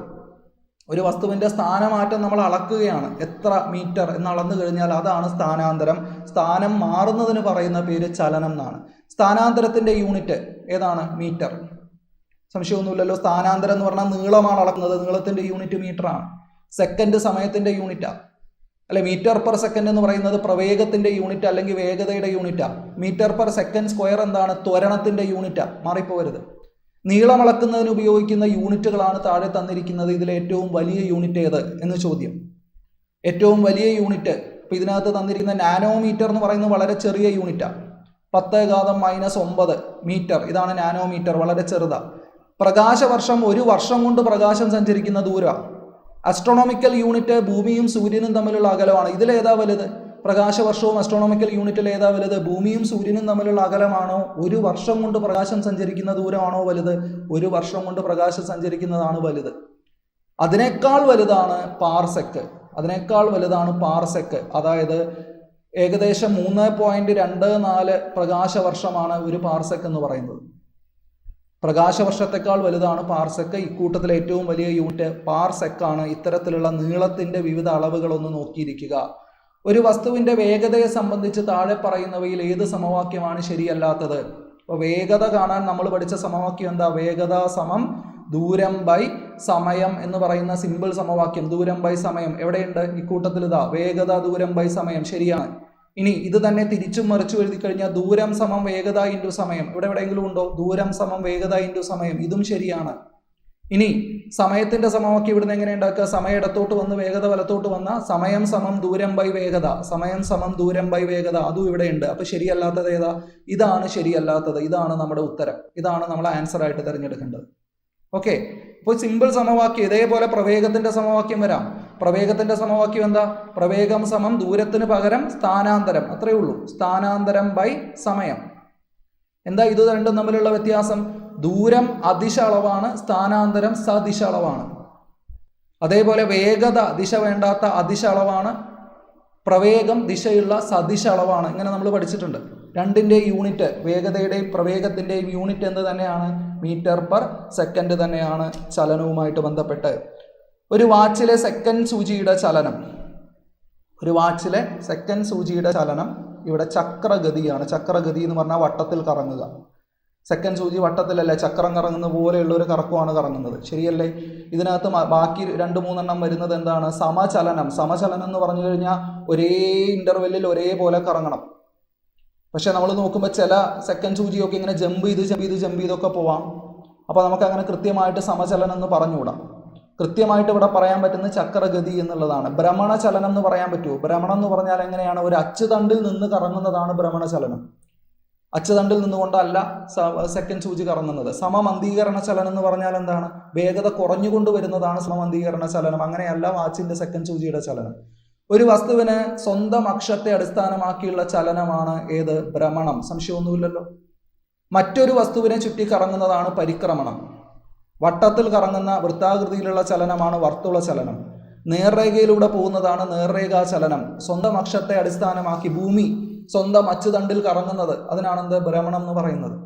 ദോലനത്തിന് ഉദാഹരണം ഏതെന്നാണ് ചോദ്യം. ദോലനം എന്ന് പറഞ്ഞാൽ മനസ്സിൽ വരേണ്ടത് ഊഞ്ഞാലാണ്. ഒരിടത്ത് ഇങ്ങനെ തൂങ്ങിക്കിടന്നിട്ട് ആ ഒരു മധ്യഭാഗത്തുള്ള രേഖയിലൂടെ മുന്നോട്ടും പുറകോട്ടും ഇതാണ് ഊഞ്ഞാൽ. ഇതിനാണ് ദോലനം എന്ന് പറയുന്നത്, ഓസിലേഷൻ എന്ന് ഇംഗ്ലീഷിൽ പറയുന്നത്. ഓക്കെ. അതേപോലെ പെൻഡുലം പഴയ ക്ലോക്കിൻ്റെയൊക്കെ പെൻഡുലം ആടുന്നത് ദോലനമാണ്. അപ്പോൾ ഇവിടെ ഉദാഹരണം ഏതാണ്? ഊഞ്ഞാലിൻ്റെ ചലനം ദോലനത്തിന് ഉദാഹരണമാണ്. ഒരു ഘൂർണന ചലനത്തിന് ഉദാഹരണം ഏത്? ചോദ്യം നോക്കിയേ. ഘൂർണന ചലനം എന്ന് പറഞ്ഞു കഴിഞ്ഞാൽ അതും ഏതെങ്കിലും ഒരു വസ്തുവിനെ ആധാരമാക്കിയിട്ട് ചുറ്റും കറങ്ങുന്നതാണ് ഘൂർണന ചലനം. ഘൂർണന ചലനത്തിൻ്റെ ഇംഗ്ലീഷ് വാക്ക് ഗൈരേഷൻ എന്നാണ്.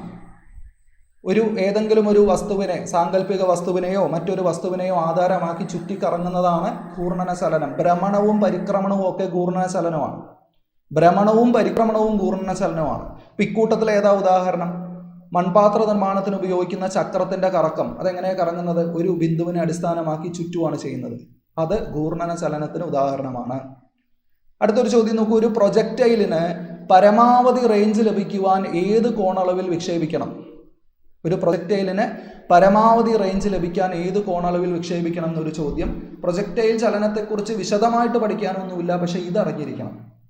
നമ്മുടെ ജാവലിൻ എറിയുന്നത്, ഷോട്ട് പുട്ട് എറിയുന്നത്, ഒരു കല്ലെടുത്തിട്ട് ഒരു പട്ടി എറിയുന്നത്, ഇതൊക്കെ ആ എറിയുന്ന വസ്തുവിൻ്റെ ആ ചലനം, അതിനാണ് പ്രൊജക്ടൈൽ ചലനം പറയുന്നത്. പ്രൊജക്ടൈൽ ചലനത്തിലുള്ള ഒരു വസ്തുവിൻ്റെ ചലനത്തിൻ്റെ പാത എങ്ങനെയാണ്? ആ പാത ഇങ്ങനെയാണ് ആ പാത. ഈ പാതയ്ക്ക് പറയുന്ന പേര് പാരാബോള എന്നാണ്. പാരാബോള. ഇങ്ങനെ ഒരു വസ്തു എടുത്ത് നമ്മൾ എറിയുമ്പോൾ, ഉദാഹരണത്തിന് ജാവലിൻ നമ്മൾ എടുത്ത് എറിഞ്ഞ് അത് ഏറ്റവും കൂടുതൽ ദൂരം ചെന്ന് വീഴുമ്പോഴാണ് മാക്സിമം റേഞ്ച് എന്ന് പറയും. പരമാവധി റേഞ്ച് കിട്ടുക എന്ന് പറയുന്നത് ഏറ്റവും കൂടുതൽ ദൂരം ചെന്ന് വീഴുമ്പോഴാണ്. അങ്ങനെ ഏറ്റവും കൂടുതൽ ദൂരം ചെന്ന് വീഴണമെങ്കിൽ 45 ഡിഗ്രിയിലാണ് നമ്മൾ എറിയേണ്ടത്. 45 ഡിഗ്രിയിൽ നമ്മൾ ലോഞ്ച് ചെയ്യണം. അപ്പോൾ 45 ഡിഗ്രിയിലാണ് പരമാവധി ദൂരത്ത് ചെന്ന് വീഴുന്നത്, പരമാവധി റേഞ്ച് ലഭിക്കുന്നത്. ഒരു ചോദ്യം നോക്കുക. അതിശ അളവുകളുടെ ഉദാഹരണം താഴെ ചേർത്തവയിൽ നിന്ന് കണ്ടെത്തുക എന്നാണ് പറയുന്നത്. ഇതിൽ ഓപ്ഷൻസ് നോക്കണ്ട, ഓപ്ഷൻസിൽ ചെറിയ തെറ്റുണ്ട്. ഈ 5 എണ്ണത്തിൽ ഏതൊക്കെയാണ് സദിശ അളവ്, ഏതൊക്കെയാണ് അതിശ അളവ് എന്ന് ഓർത്താൽ മതി. സമയം അതിശ അളവാണ്, ദിശ വേണ്ട. പ്രവേഗം സദിശ അളവാണ്, ദിശ വേണം. മർദ്ദത്തിന് അതിശ അളവാണ്, ദിശ വേണ്ട. വ്യാപ്തം അതിശ അളവാണ്, വേഗതയും അതിശ അളവാണ്. അപ്പോൾ ഒരൊറ്റ ആളെ ഇവിടെ എന്തുള്ളൂ? സദിശ അളവുള്ളൂ. ബാക്കി 4 പേരും ദിശ അളവുകളാണ്, ദിശ വേണ്ടാത്തവരാണ്. ഇതേപോലെ വേറെ ഏതൊക്കെയുണ്ട്? നമ്മൾ ദൂരം എന്ന് പറയുന്നത് അതിശ അളവാണ്, ദിശ വേണ്ട. സ്ഥാനാന്തരം എന്ന് പറയുന്നത് സദിശ അളവാണ്, ദിശ വേണം. ബലം എന്ന് പറയുന്നത് ദിശ വേണ്ടത് തന്നെയാണ്, സദിശ അളവാണ് ബലം. നമ്മൾ പ്രവൃത്തി ഊർജമൊക്കെ പറഞ്ഞപ്പോൾ പറഞ്ഞു, പ്രവൃത്തി, ഊർജം, പവർ ഇതൊക്കെ ദിശ വേണ്ടാത്ത അളവുകളാണ്.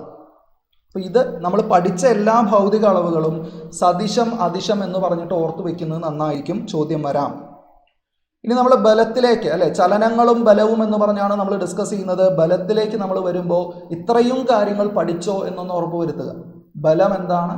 ബലത്തിൻ്റെ സമവാക്യം എന്താ? ബലത്തിൻ്റെ സമവാക്യം F = ma എന്ന് പറയുന്ന ന്യൂട്ടൻ്റെ സമവാക്യം. പ്രകൃതിയിലെ അടിസ്ഥാന ബലങ്ങൾ 4 എണ്ണം എന്ന് പറഞ്ഞു പഠിക്കുന്നുണ്ട്. ഏതൊക്കെയാണ് പ്രകൃതിയിലെ അടിസ്ഥാന ബലങ്ങൾ 4 എണ്ണം? ഗുരുത്വാകർഷണ ബലം, അതേപോലെ weak nuclear force, strong nuclear force, പിന്നെ ഒരെണ്ണം ഏതാ വരുന്നത്? വൈദ്യുത കാന്തിക ബലം. ഇങ്ങനെ 4 ബലങ്ങളാണ് പ്രകൃതിയിലെ അടിസ്ഥാന ബലങ്ങൾ. അവയുമായിട്ട് ബന്ധപ്പെട്ട ചോദ്യം വരാം. ഘർഷണ ബലം നിരന്തരം ചോദിക്കും. ഗുരുത്വാകർഷണ ബലം പ്രധാനമാണ്. അന്തരീക്ഷ മർദ്ദം എന്ന് പറയുന്ന ഒരു ടോപ്പിക്കിൽ നിന്ന് ചോദ്യം വരാം. പ്രതല ബലം നിരന്തരം ചോദ്യം വരുന്നതാണ്. കൊഹിഷനും അഡീഷനും ശ്രദ്ധിക്കണം. വിസ്കസ് ബലം, ദ്രവങ്ങളുടെ ഒഴുക്കിനെ തടയുന്ന വിസ്കസ് ബലവുമായിട്ട് ബന്ധപ്പെട്ട ചോദ്യം. കപ്പലിനെയും ബോട്ടിനെയൊക്കെ വെള്ളത്തിൽ പൊക്കി നിർത്തുന്ന പ്ലവക്ഷമ ബലവുമായിട്ട് ബന്ധപ്പെട്ട ചോദ്യങ്ങൾ. ആ പ്ലവക്ഷമ ബലവുമായിട്ട് ബന്ധപ്പെട്ട ആർക്കിമിഡീസ് തത്വമൊക്കെ നമ്മളെല്ലാം ഡിസ്കസ് ചെയ്ത ടോപ്പിക്കുകളാണ്. അതൊക്കെ ഓർമ്മയുണ്ടോ എന്നൊന്ന് ചെക്ക് ചെയ്യുക. നമുക്ക് കുറച്ച് ചോദ്യങ്ങൾ പരിശോധിക്കാം. ന്യൂട്ടൺ എന്നത് എന്തളക്കാനുള്ള ഏകകമാണ്? ന്യൂട്ടൺ എന്നത് എന്തളക്കാനുള്ള ഏകകമാണ്? ഏകകം എന്ന് പറഞ്ഞാൽ യൂണിറ്റ് ആണ്. എന്തളക്കാനാണ് ന്യൂട്ടൺ? ബലം അളക്കാൻ. ഒരു ന്യൂട്ടൺ എത്ര ഡൈനാണ്? നമ്മൾ നേരത്തെ പറഞ്ഞു, ബലം അളക്കാനുള്ള ഒരു യൂണിറ്റാണ് ന്യൂട്ടൺ. അതേപോലെ മറ്റൊരു യൂണിറ്റാണ് CGS യൂണിറ്റാണ് ഡൈൻ.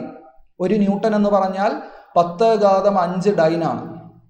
10⁵5. നേരെ തിരിച്ച് ഒരു ഡൈൻ എന്ന് പറഞ്ഞാൽ 10⁻⁻5 ന്യൂട്ടനാണ്. അങ്ങോട്ടും ഇങ്ങോട്ടും പഠിക്കണം. ചോദ്യം വരാം. പ്രകൃതിയിലെ അടിസ്ഥാന ബലങ്ങളിൽ ഏറ്റവും ശക്തി കുറഞ്ഞത് ഏതാണെന്നാണ് ചോദ്യം. ഉത്തരം ഗുരുത്വബലമാണ്. ഈ തന്നിരിക്കുന്ന 4 പേരും പ്രകൃതിയിലെ അടിസ്ഥാന ബലങ്ങളാണ്. 4 ബലങ്ങളാണ് അടിസ്ഥാന ബലങ്ങൾ. അതിൽ ഒന്നാമത്തത് ഏറ്റവും ശക്തി കുറഞ്ഞത് ഗുരുത്വബലം. അപ്പോൾ 1 ഞാൻ മാർക്ക് ചെയ്തു. അടുത്തത് രണ്ടാമത് വരുന്നത് ക്ഷീണ ആണവ ബലം, വീക്ക് ന്യൂക്ലിയർ ഫോഴ്സ്. മൂന്നാമത് വരുന്നത് വൈദ്യുത കാന്തിക ബലം. നാലാമത് വരുന്നത് ഏറ്റവും സ്ട്രോങ് ആയിട്ടുള്ളത് പ്രബല ആണവ ബലം, സ്ട്രോങ് ന്യൂക്ലിയർ ഫോഴ്സ്. ഈ ഓർഡർ ഒന്ന് അറിഞ്ഞിരിക്കണം. ഇത് തിരിച്ചും മറിച്ചും ഒക്കെ ചോദിക്കും. ഗുരുത്വബലം ഏറ്റവും താഴെ, പിന്നെ ക്ഷീണ ആണവ ബലം, വൈദ്യുത കാന്തിക ബലം, ഏറ്റവും മുകളിൽ പ്രബല ആണവ ബലം. ഈ 4 ഉരുളൽ ഘർഷണം നിരങ്ങൽ ഘർഷണത്തെക്കാൾ എന്തായിരിക്കും? കുറവായിരിക്കും. ഉറപ്പല്ലേ? കാരണം ഉരുളുമ്പോൾ ഘർഷണം കുറയും. അതുകൊണ്ടാണ് ചക്രം കണ്ടുപിടിച്ചത്. നിരക്കിക്കൊണ്ടു പോകുന്നത് ബുദ്ധിമുട്ടായതുകൊണ്ടാണ് ചക്രം കണ്ടുപിടിച്ചത്. അപ്പോൾ ഉരുളൽ ഘർഷണം നിരങ്ങൽ ഘർഷണത്തെക്കാൾ കുറവായിരിക്കും. ഘർഷണവുമായിട്ട് ബന്ധപ്പെട്ട് ചോദ്യങ്ങൾ വരാം. ഘർഷണത്തെ കുറയ്ക്കാനുള്ള മാർഗങ്ങൾ, അതുമായിട്ട് ബന്ധപ്പെട്ടൊക്കെ ചോദ്യങ്ങൾ പ്രതീക്ഷിക്കുക. ഒരു വസ്തുവിൽ ഭൂമി പ്രയോഗിക്കുന്ന ആകർഷണ ബലമാണ് അതിൻ്റെ ഭാരം. സംശയമൊന്നുമില്ലല്ലോ, നമ്മൾ ആവർത്തിച്ച് പറഞ്ഞതാണ്. ഒരു വസ്തുവിൽ ഭൂമി പ്രയോഗിക്കുന്ന ആകർഷണ ബലം, അത് കാണാനുള്ള സമവാക്യം എന്താ? mg. m ആ വസ്തുവിൻ്റെ മാസ്, g അവിടുത്തെ ഗുരുത്വാകർഷണത്ത് വരണം. ഭൂമിയിൽ അത് 9.8 ആണ്. ഇതിൻ്റെ 1/6 ചന്ദ്രനിൽ പോകുമ്പോൾ. അപ്പോൾ ചന്ദ്രനിൽ പോകുമ്പോൾ ഭാരം 1/6 കുറയും എന്നൊക്കെ നമ്മൾ പഠിച്ചിട്ടുണ്ട്. ഗുരുത്വാകർഷണ നിയമത്തിൻ്റെ ഉപജ്ഞാതാവ് ആര്? ഭൂഗുരുത്വാകർഷണ നിയമത്തിൻ്റെ ഉപജ്ഞാതാവ് ആരാണ്? ന്യൂട്ടൺ. ചലന നിയമങ്ങളുടെ ഉപജ്ഞാതാവ് ന്യൂട്ടനാണ് അല്ലേ? നമ്മൾ അതേപോലെ പ്രകാശം പഠിക്കുമ്പോൾ നമ്മൾ പഠിക്കുന്നുണ്ട്, പ്രിസത്തിലൂടെ പ്രകാശം കടത്തിവിട്ട് ഘടകവർണ്ണങ്ങളായിട്ട് പിരിച്ചത് ആരാണ്? ന്യൂട്ടനാണ്. ന്യൂട്ടൻ ഒരുപാട് സ്ഥലങ്ങളിൽ വരുന്നുണ്ട്. വൈദ്യുതിയുടെ പിതാവാണ് മൈക്കിൾ ഫാരഡെ. ടെലസ്കോപ്പ് കണ്ടുപിടിച്ചതൊക്കെ ആയിട്ട് ബന്ധപ്പെട്ട് ജഡത്വം എന്ന് പറയുന്ന വാക്ക് ഉപയോഗിച്ചതൊക്കെ ഗലീലിയോ ആണ്. ഗലീലിയോയെ കുറിച്ച് നമ്മൾ ഓർത്തിരിക്കേണ്ടത്, ജഡത്വം എന്ന് പറയുന്ന ജഡത്വ നിയമം ഉണ്ടാക്കിയത് ഗലീലിയോ ആണ്. ജഡത്വ നിയമം. ഐൻസ്റ്റീൻ്റെ കാര്യം നമ്മൾ എന്താ പഠിച്ചിട്ടുള്ളത്? ആപേക്ഷികതാ സിദ്ധാന്തം കൊണ്ടുവന്നത് ആൽബർട്ട് ഐൻസ്റ്റീൻ ആണ്. അദ്ദേഹത്തിന്റെ പ്രശസ്തമായ സമവാക്യം E=mc². ഓക്കെ, അടുത്ത ചോദ്യം നോക്കിയേ. പർവ്വതാരോഹകർക്ക് പർവ്വതാരോഹണ വേളയിൽ അവരുടെ മൂക്കിൽ നിന്ന് രക്തം പുറത്തു വരാറുണ്ട്. എന്തുകൊണ്ട്? അന്തരീക്ഷ മർദ്ദവുമായിട്ട് ബന്ധപ്പെട്ട ഒരു ചോദ്യമാണ്. നന്നായിട്ട് ശ്രദ്ധിക്കുക.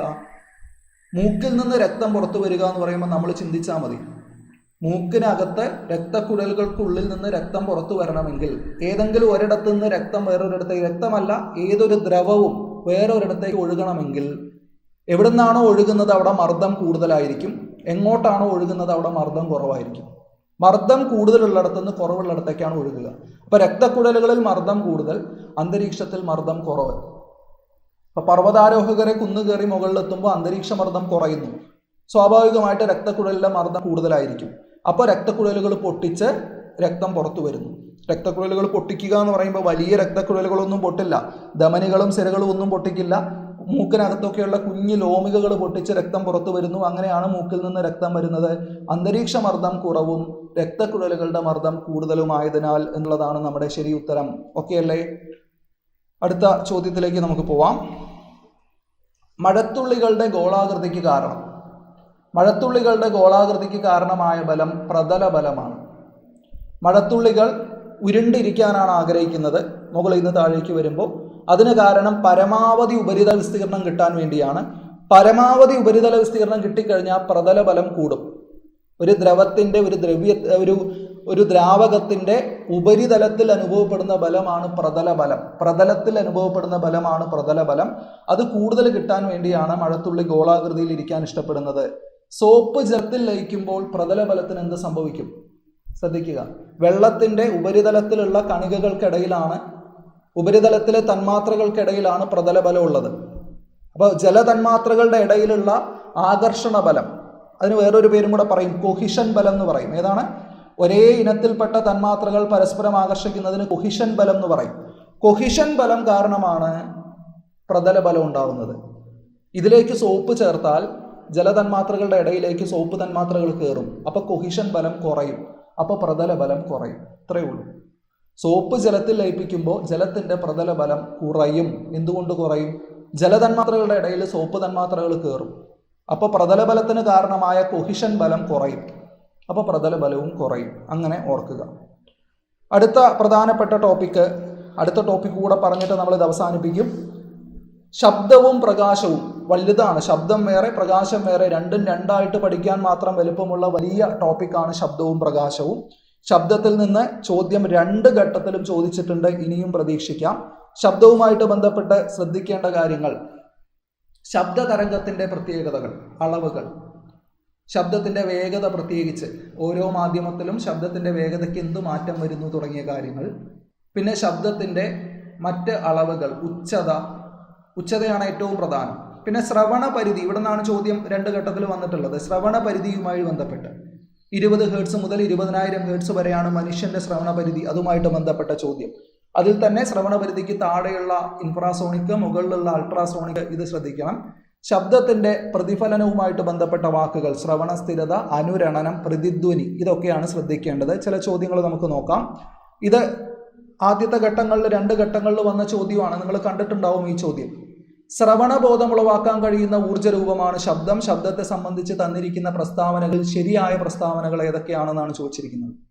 വസ്തുക്കളുടെ കമ്പനം മൂലമാണ് ശബ്ദമുണ്ടാവുന്നത്. ശരി. ശബ്ദത്തിന് സഞ്ചരിക്കാൻ മാധ്യമം വേണം. ശരി. ശൂന്യതയിലൂടെ ശബ്ദം സഞ്ചരിക്കില്ല.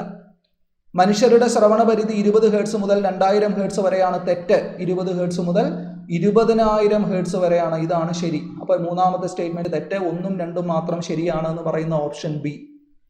ഓക്കെ അല്ലേ? അടുത്തത് നോക്കൂ. മനുഷ്യന് കേൾക്കാൻ കഴിയുന്ന ശബ്ദത്തിന്റെ പരിധി 20 ഹെർട്സ് മുതൽ 20,000 ഹെർട്സ് വരെ. ഏതാണ്? Option C. ഇത് 2 ചോദ്യങ്ങൾ ആദ്യ 2 ഘട്ടത്തിൽ വന്നതാണ്. ഇപ്പൊ ശ്രവണ പരിധിയുമായിട്ട് ബന്ധപ്പെട്ട് ചോദ്യം ആവർത്തിച്ചു വന്നു. ഒന്ന് പ്രസ്താവനകൾ വന്നുള്ള ചോദ്യം, പിന്നെ നേരിട്ടുള്ള ചോദ്യം വന്നു. ആ ഭാഗം നന്നായിട്ട് ശ്രദ്ധിക്കണം. ശബ്ദം ഏറ്റവും വേഗതയിൽ സഞ്ചരിക്കുന്നത് എവിടെയാണ്? ശബ്ദം ഏറ്റവും വേഗതയിൽ, ഈ തന്നിരിക്കുന്നതിൽ ഏറ്റവും വേഗതയിൽ സഞ്ചരിക്കുന്നത് ഖരവസ്തുക്കളിലാണ്. ഇങ്ങനെ ആലോചിച്ച് നോക്കുക. ശൂന്യതയിലൂടെ ശബ്ദം സഞ്ചരിക്കില്ല. വായുവിലൂടെ ശബ്ദം സഞ്ചരിക്കും. വേഗത കുറവാണ്, 340 മീറ്റർ പെർ സെക്കൻഡ്. വായുവിലെ വേഗത എത്രയാണ്? വായുവിലെ വേഗത 340 മീറ്റർ പെർ സെക്കൻഡ്. വായുവിൽ നിന്ന് വെള്ളത്തിലേക്ക് കയറുമ്പോൾ വേഗത കൂടും. ഏകദേശം ഒരു 1500-ടുത്തെത്തും വേഗത വെള്ളത്തിലെത്തുമ്പോൾ. വെള്ളത്തിൽ നിന്ന് കട്ടി കൂടിയ ഖരവസ്തുവിലെത്തുമ്പോൾ വീണ്ടും വേഗത കൂടും. 5000 മീറ്റർ പെർ സെക്കൻഡ് ഒക്കെ ആയിട്ട് വേഗത കൂടും. ഇപ്പൊ ഇരുമ്പിലും ചെമ്പിലും ഒക്കെ ശബ്ദത്തിന് വേഗത വളരെ കൂടുതലാണ്. കട്ടി കൂടിയ മാധ്യമത്തിലേക്ക് വരും തോറും എന്ത് സംഭവിക്കുന്നു? വേഗത കൂടുന്നു. ആർക്ക്? ശബ്ദത്തിന്. പ്രകാശത്തിന് നേരെ തിരിച്ചാണ്. പ്രകാശം ഇതും തമ്മിൽ താരതമ്യം ചെയ്യുമ്പോൾ ശബ്ദത്തിന് വേഗത കൂടുകയാണ് ചെയ്യുക കട്ടി കൂടുമ്പോൾ. മാധ്യമത്തിന് കട്ടി കൂടുമ്പോൾ പ്രകാശത്തിന് വേഗത കുറയുവാണ് ചെയ്യുക. ഓർത്തു വയ്ക്കുക. ഏതു പദാർത്ഥത്തിന്റെ അഭാവം മൂലമാണ് ശൂന്യാകാശത്ത് ശബ്ദം കേൾക്കാൻ സാധിക്കാത്തത്? ഏതിന്റെ അഭാവമാണ്? വായുവിന്റെ അഭാവം. വായുവില്ല, മാധ്യമമില്ല, അതുകൊണ്ടാണ് ശബ്ദം കേൾക്കാൻ സാധിക്കാത്തത്. ശബ്ദം ഒരു അനുദൈർഘ്യ തരംഗമാണ്. കമ്പനങ്ങളായിട്ടാണ് സഞ്ചരിക്കുന്നത്. കമ്പനം ചെയ്യാൻ കണികകൾ വേണം. ശൂന്യാകാശത്ത് കണികകളില്ല. വായു, ഇരുമ്പ്, ജലം എന്നീ മാധ്യമങ്ങളെ ശബ്ദത്തിന്റെ പ്രവേഗം കൂടി വരുന്ന ക്രമത്തിൽ എഴുതാൻ പറ്റില്ലേ? ഏറ്റവും കട്ടി കുറഞ്ഞിടത്താണ് ശബ്ദത്തിന് വേഗത കുറവ്. വായു, ജലം, ഇരുമ്പ്. ഇത്രയേ ഉള്ളൂ. വായു, ജലം, ഇരുമ്പ്. വേഗത കൂടി വരും. ഇതാണ് ഓപ്ഷൻ. ഇത് കുറഞ്ഞു വരുന്ന ക്രമത്തിൽ എന്ന് പറഞ്ഞാലും ശ്രദ്ധിക്കണം കേട്ടോ. അപ്പൊ ചോദ്യം വായിച്ചു നോക്കി ഉത്തരം എഴുതുക. ശബ്ദത്തിന്റെ യൂണിറ്റ് ഏത്? Straight question. ശബ്ദത്തിന്റെ യൂണിറ്റ്. പക്ഷെ ഇവിടെ ഒരു പ്രശ്നമുള്ളത്, ശബ്ദത്തിന്റെ ഏതിന്റെ യൂണിറ്റ് എന്ന് ചോദിച്ചിട്ടില്ല. ശബ്ദത്തിന് പല യൂണിറ്റുകളുണ്ട്. ശബ്ദ തരംഗ ദൈർഘ്യത്തിന് യൂണിറ്റ് ഉണ്ട്, ശബ്ദത്തിന്റെ ആവൃത്തിക്ക് യൂണിറ്റ് ഉണ്ട്, ശബ്ദോർജത്തിന് യൂണിറ്റ് ഉണ്ട്, ശബ്ദത്തിന്റെ ഉച്ചതയ്ക്ക് യൂണിറ്റ് ഉണ്ട്. പല യൂണിറ്റുകളുണ്ട്. ശബ്ദത്തിന്റെ യൂണിറ്റ് എന്ന് മാത്രം ചോദിച്ചാൽ അതൊരു ക്ലാരിറ്റി ഇല്ലാത്ത ക്വസ്റ്റ്യൻ ആണ്. പക്ഷെ നമുക്ക് ഇവിടുന്ന് ഓപ്ഷനിൽ നിന്ന് ഡെസിബിൾ തിരഞ്ഞെടുക്കാം. എന്താ കാരണം? ഹേർട്സ് എന്ന് പറയുന്നത് ശബ്ദത്തിന്റെ ആവൃത്തിയുടെ യൂണിറ്റാണ്. പക്ഷെ ശബ്ദത്തിന് മാത്രമല്ല ആവൃത്തി, എല്ലാ തരംഗങ്ങൾക്കും ആവൃത്തിയുണ്ട്. ജൂൾ എന്ന് പറയുന്നത് ശബ്ദോർജത്തിന്റെ യൂണിറ്റാണ്. പക്ഷേ ശബ്ദം മാത്രമല്ല ഊർജം, എല്ലാ ഊർജത്തിന്റെ യൂണിറ്റ് ജൂളാണ്. വാട്ട് എന്ന് പറയുന്നത് പവറിന്റെ യൂണിറ്റാണ്. അപ്പൊ ഇതിനകത്ത് ശബ്ദത്തിന്റെ മാത്രമായിട്ട് വരുന്ന ഒരേ ഒരാൾ ഡെസിബലാണ്. അപ്പൊ ഡെസിബിൾ തിരഞ്ഞെടുക്കാം. ശരിക്കും പറഞ്ഞാൽ ശബ്ദത്തിന്റെ ഉച്ചതയുടെ യൂണിറ്റ് ആണ് ആര്? ഡെസിബൽ. ശബ്ദത്തിന്റെ ഉച്ചതയുടെ യൂണിറ്റ്. അടുത്ത ക്വസ്റ്റ്യൻ നോക്കിയാൽ മനസ്സിലാവും. ശബ്ദത്തിന്റെ ഉച്ചത രേഖപ്പെടുത്തുന്നതിനുള്ള യൂണിറ്റ് ആണ് ഏത്? ഡെസിബൽ. ഭൂകമ്പ തരംഗങ്ങൾ ഭൂമിയുടെ ഉപരിതലത്തിൽ എത്തുന്നതിന് മുമ്പ് പ്രഭവ കേന്ദ്രത്തിൽ നിന്ന് പുറപ്പെടുന്ന ശബ്ദ തരംഗം താഴെ പറയുന്നതിൽ ഏതാണ്? ഭൂകമ്പ തരംഗങ്ങൾ ഏത് ശബ്ദമാണ് ഉണ്ടാക്കുന്നത് എന്നാണ് ചോദിച്ചിരിക്കുന്നത്. ഭൂകമ്പ തരംഗങ്ങൾ ഉണ്ടാക്കുന്നത് ഇൻഫ്രാസൗണ്ടാണ്. ഇൻഫ്രാസോണിക് ശബ്ദം 20 ഹെർട്സിൽ താഴെയുള്ള ശബ്ദം. 20ൽ താഴെയുള്ള ശബ്ദമാണ് ഭൂകമ്പ തരംഗങ്ങൾ ഉണ്ടാക്കുന്നത്. സീസ്മിക് വേവ് എന്നാണ് ഭൂകമ്പ തരംഗങ്ങൾക്ക് പറയുന്നത്. ആ സീസ്മിക് വേവ് ഉണ്ടാക്കുന്ന ശബ്ദമാണ് ഇൻഫ്രാസോണിക് സൗണ്ട്. അപ്പൊ ഇത്രയും ശബ്ദവുമായിട്ട് ബന്ധപ്പെട്ട് നോക്കി വെക്കേണ്ട കാര്യങ്ങളാണ്. അൾട്രാസോണിക്, ഇൻഫ്രാസോണിക്, ശ്രവണ പരിധി നന്നായിട്ട് ശ്രദ്ധിക്കുക. പ്രകാശത്തിലേക്ക് നമ്മൾ വരുമ്പോൾ പ്രകാശത്തിൽ ശ്രദ്ധിക്കേണ്ട കാര്യങ്ങൾ ഈ ലിസ്റ്റ് ചെയ്തിരിക്കുന്ന പ്രകാശ പ്രതിഭാസങ്ങളെല്ലാം അറിയാമോ എന്ന് ചെക്ക് ചെയ്യുക. നമ്മൾ ഒരുപാട് നീട്ടിക്കൊണ്ടു പോകുന്നില്ല. ഈ ടോപ്പിക്കുകളെല്ലാം നമ്മൾ ഡിസ്കസ് ചെയ്ത് കഴിഞ്ഞ ടോപ്പിക്കുകളാണ്. ഇത്രയും പ്രകാശ പ്രതിഭാസങ്ങളിൽ നിന്ന് ചോദ്യം വരാം. പ്രതിപതനം എന്ന് പറഞ്ഞാൽ പ്രകാശം തട്ടി തിരിച്ചു വരുന്നതാണ് പ്രതിപതനം എന്ന് പറയുന്നത്. ഇതനുസരിച്ച് പ്രവർത്തിക്കുന്ന ഉപകരണങ്ങളാണ് കണ്ണാടികൾ. കണ്ണാടികൾ പ്രതിപതനം അനുസരിച്ച് പ്രവർത്തിക്കുന്നവയാണ്. കണ്ണാടി, കാലിഡോസ്കോപ്പ്, പെരിസ്കോപ്പ് ഒക്കെ പ്രകാശത്തിന്റെ പ്രതിപതനം അനുസരിച്ച് പ്രവർത്തിക്കുന്നവരാണ്. അത് ശ്രദ്ധിക്കുക. അപവർത്തനം എന്താണ്? പ്രകാശത്തിന്റെ പാതയ്ക്ക് വ്യതിയാനം സംഭവിക്കുന്നതിനാണ് അപവർത്തനം എന്ന് പറയുന്നത്. അപവർത്തനം എന്ന് പറയുന്ന കൺസെപ്റ്റിൽ നിന്ന് ചോദ്യം വരുമ്പോൾ ഒരു ചോദ്യം വന്നിട്ടുണ്ടായിരുന്നു തൊട്ടടുത്ത്. ഒരു പാത്രത്തിൽ, ഒരു ബീക്കറിലെ വെള്ളത്തിൽ ഒരു പെൻസിൽ ഇറക്കി വെച്ചപ്പോൾ പെൻസിൽ വളഞ്ഞു കാണുന്നു. വളഞ്ഞു കാണാൻ കാരണം അപവർത്തനമാണ്. നക്ഷത്രങ്ങളുടെ തിളക്കത്തിന് കാരണം അപവർത്തനമാണ്. അപ്പൊ അപവർത്തനം, മരീചിക ഉണ്ടാവാനുള്ള ഒരു കാരണം അപവർത്തനമാണ്. മരീചികയ്ക്ക് ഒരു കാരണം അപവർത്തനമാണ്. ഇങ്ങനെയുള്ള ചോദ്യങ്ങൾ അപവർത്തനത്തിൽ നിന്ന് വരാം. പൂർണ്ണ ആന്തര പ്രതിപതനം, വജ്രത്തിന്റെ തിളക്കത്തിന് കാരണം പൂർണ്ണ ആന്തര പ്രതിപതനമാണ്. ഒപ്റ്റിക്കൽ ഫൈബർ കേബിളുകളുടെ പ്രവർത്തനം പൂർണ്ണ ആന്തര പ്രതിപതനം വഴിയാണ്. അതുമായിട്ട് ബന്ധപ്പെട്ട ചോദ്യം. ക്രിട്ടിക്കൽ ആംഗിൾ എന്നുള്ള ആംഗിൾ എന്തുമായിട്ട് ബന്ധപ്പെട്ടതാണ്? പൂർണ്ണ ആന്തര പ്രതിപതനവുമായിട്ട് ബന്ധപ്പെട്ടതാണ്. പ്രകീർണനം എന്താ? മഴവില്ലുണ്ടാവുന്നത് പ്രകീർണനം മൂലമാണ്. പ്രിസത്തിലൂടെ പ്രകാശം കടന്നു പോകുമ്പോൾ ഘടകവർണ്ണങ്ങളാവുന്നത് പ്രകീർണനം മൂലമാണ്. വിസരണം എന്താ? ചിതറിത്തെറിക്കുന്നതിനാണ് വിസരണം എന്ന് പറയുന്നത്. പ്രകാശം, തരംഗദൈർഘ്യം കുറഞ്ഞ പ്രകാശം ചിതറിത്തെറിക്കുന്നതിനാണ് വിസരണം എന്ന് പറയുന്നത്. നീല ആകാശം ഉണ്ടാവുന്നത്, ചുവന്ന സൂര്യൻ ഉണ്ടാവുന്നത് ഒക്കെ വിസരണം മൂലമാണ്. ശ്രദ്ധിക്കുക. വളരെ പെട്ടെന്ന് കുറച്ച് ചോദ്യങ്ങൾ നോക്കിക്കഴിഞ്ഞാൽ ഇത് മുൻപ് തൊട്ടടുത്ത പരീക്ഷയ്ക്ക് ചോദിച്ച ചോദ്യങ്ങളാണ്. നക്ഷത്രങ്ങൾ മിന്നിത്തിളങ്ങുന്നതിന് കാരണമായ പ്രകാശ പ്രതിഭാസം എന്ന് ചോദിച്ചാൽ ഏതാണ്? അന്തരീക്ഷത്തിലെ അപവർത്തനമാണ് അതിന് കാരണം. നക്ഷത്രങ്ങളിൽ നിന്ന് വരുന്ന പ്രകാശം അന്തരീക്ഷത്തിലൂടെ കടന്ന് നമ്മുടെ കണ്ണിലെത്തുമ്പോൾ അന്തരീക്ഷത്തിൽ വെച്ച് അപവർത്തനം സംഭവിക്കുന്നതാണ് മിന്നിത്തിളങ്ങുന്നത് പോലെ നമുക്ക് തോന്നാൻ കാരണം. ഒരു ഗോളീയ ദർപ്പണത്തിന്റെ വക്രത ആരം 40 സെന്റിമീറ്റർ ആണെങ്കിൽ ഫോക്കസ് ദൂരം എത്ര? ഇതൊരു സിമ്പിൾ ആയിട്ടുള്ള പ്രോബ്ലം എവിടെ നിന്ന് വരുന്നതാണ്? ഗോളീയ ദർപ്പണങ്ങൾ അല്ലെങ്കിൽ ഗോളീയ ലെൻസുകളുമായിട്ട് ബന്ധപ്പെട്ട് വരുന്നതാണ്. ഇത് ഇനിയും ചോദിക്കാം. ഇവിടെ ഒരു സിമ്പിൾ സമവാക്യമുണ്ട്. എന്താണ്? F = R/2. ഫോക്കൽ ദൂരം എന്ന് പറഞ്ഞാൽ ആരത്തിന്റെ പകുതിയാണ്. വക്രത ആരം തന്നാൽ അതിന്റെ നേരെ പകുതിയാണ് ഫോക്കൽ ദൂരം. എത്രയാണ്? 20 സെന്റിമീറ്റർ. ഫോക്കൽ ദൂരം തന്നാൽ അതിന്റെ ഇരട്ടിയാണ് വക്രത ആരം. അപ്പൊ ഇതൊന്ന് മനസ്സിൽ വെക്കുക. നമ്മൾ പറഞ്ഞിട്ടുള്ളതാണ്, ഒന്നുകൂടെ ഓർമ്മിപ്പിക്കുന്നു എന്ന് മാത്രം. പ്രകാശരശ്മി പ്രസത്തിൽ കൂടി കടന്നു പോകുമ്പോൾ 7 വർണ്ണങ്ങളായിട്ട് മാറുന്ന പ്രതിഭാസമാണ്. ഇതിന്റെ ഉത്തരം പ്രകീർണനമാണ്. ഇതിന്റെ ഉത്തരം നിർഭാഗ്യവശാൽ അത് ഈ തന്നിരിക്കുന്ന ഓപ്ഷൻസിൽ ഇല്ല. ഇതൊരു തെറ്റായ ചോദ്യമായിരുന്നു. പ്രകീർണനത്തിന് കാരണം, പ്രകീർണനം എന്ന് പറഞ്ഞാൽ ഘടകവർണ്ണങ്ങളായിട്ട് പിരിയുന്നതിന് പറയുന്ന പേരാണ് പ്രകീർണനം. മഴവില്ലുണ്ടാവുന്നത് പ്രകീർണനം മൂലമാണ്. ഈ പ്രകീർണനത്തിന് കാരണം അപവർത്തനമാണ്. അപ്പൊ വേണമെങ്കിൽ നമുക്ക് ഈ ഓപ്ഷനിൽ നിന്ന് അപവർത്തനം തിരഞ്ഞെടുക്കാം. ശരിയായ ഉത്തരമല്ല, എന്നാലും പരമാവധി യോജിക്കുന്ന ഉത്തരം എന്നുള്ള രീതിയിൽ അപവർത്തനം തിരഞ്ഞെടുക്കാം. മഴവില്ലുണ്ടാകുന്നതിന് കാരണം എന്തെന്ന് ചോദ്യം നേരിട്ട് ചോദിച്ചിട്ടുണ്ട്. അവിടെ ഉത്തരം പ്രകാശ പ്രകീർണനം. മഴവില്ലുണ്ടാകുന്നതിന് കാരണം പ്രകാശ പ്രകീർണനമാണ്. നമ്മൾ ചുരുങ്ങിയ സമയത്ത് ഫിസിക്സിലെ പരമാവധി ഭാഗങ്ങളിലൂടെ കടന്നു പോകാൻ ശ്രമിച്ചിട്ടുണ്ട്. ഒരു ടോപ്പിക്കിനെ നമ്മൾ ഒന്ന് അവഗണിച്ചിട്ടുണ്ട് സമയപരിമിതി മൂലം. അത് എളുപ്പമുള്ള ടോപ്പിക്കാണ്. ഏതാണത്? അവസാനം വരുന്ന സൗരയൂഥം. അവിടെ ശ്രദ്ധിക്കേണ്ട കാര്യങ്ങൾ വളരെ പെട്ടെന്ന് പറയാം. സിമ്പിളായിട്ടുള്ള സൗരയൂഥവുമായിട്ട് ബന്ധപ്പെട്ട് വലിയ ഗ്രഹം, ചെറിയ ഗ്രഹം, സൂര്യന് അടുത്തുള്ള ഗ്രഹം, അകന്നുള്ള ഗ്രഹം, നീലഗ്രഹം എന്നറിയപ്പെടുന്നത് ആര്, ചുവന്ന ഗ്രഹം എന്നറിയപ്പെടുന്നത് ആര്, ഇങ്ങനെയുള്ള സ്ട്രെയിറ്റ് ചോദ്യങ്ങൾ അതൊക്കെ ഒന്ന് നോക്കി വെക്കുക. ഓക്കെ, ഇപ്പൊ സൂര്യനുമായിട്ട് ബന്ധപ്പെട്ടും ഗ്രഹങ്ങളുമായിട്ട് ബന്ധപ്പെട്ടുള്ള അടിസ്ഥാന വിവരങ്ങളൊന്ന് നോക്കി വെച്ച് കഴിഞ്ഞാൽ തന്നെ ധൈര്യമായിട്ട് പരീക്ഷ എഴുതാം. എല്ലാവർക്കും ഒരിക്കൽ കൂടെ ആത്മവിശ്വാസത്തോടെയുള്ള ഒരു പരീക്ഷ തന്നെ ആശംസിക്കുന്നു. ധൈര്യമായിട്ട് എഴുതി വരിക.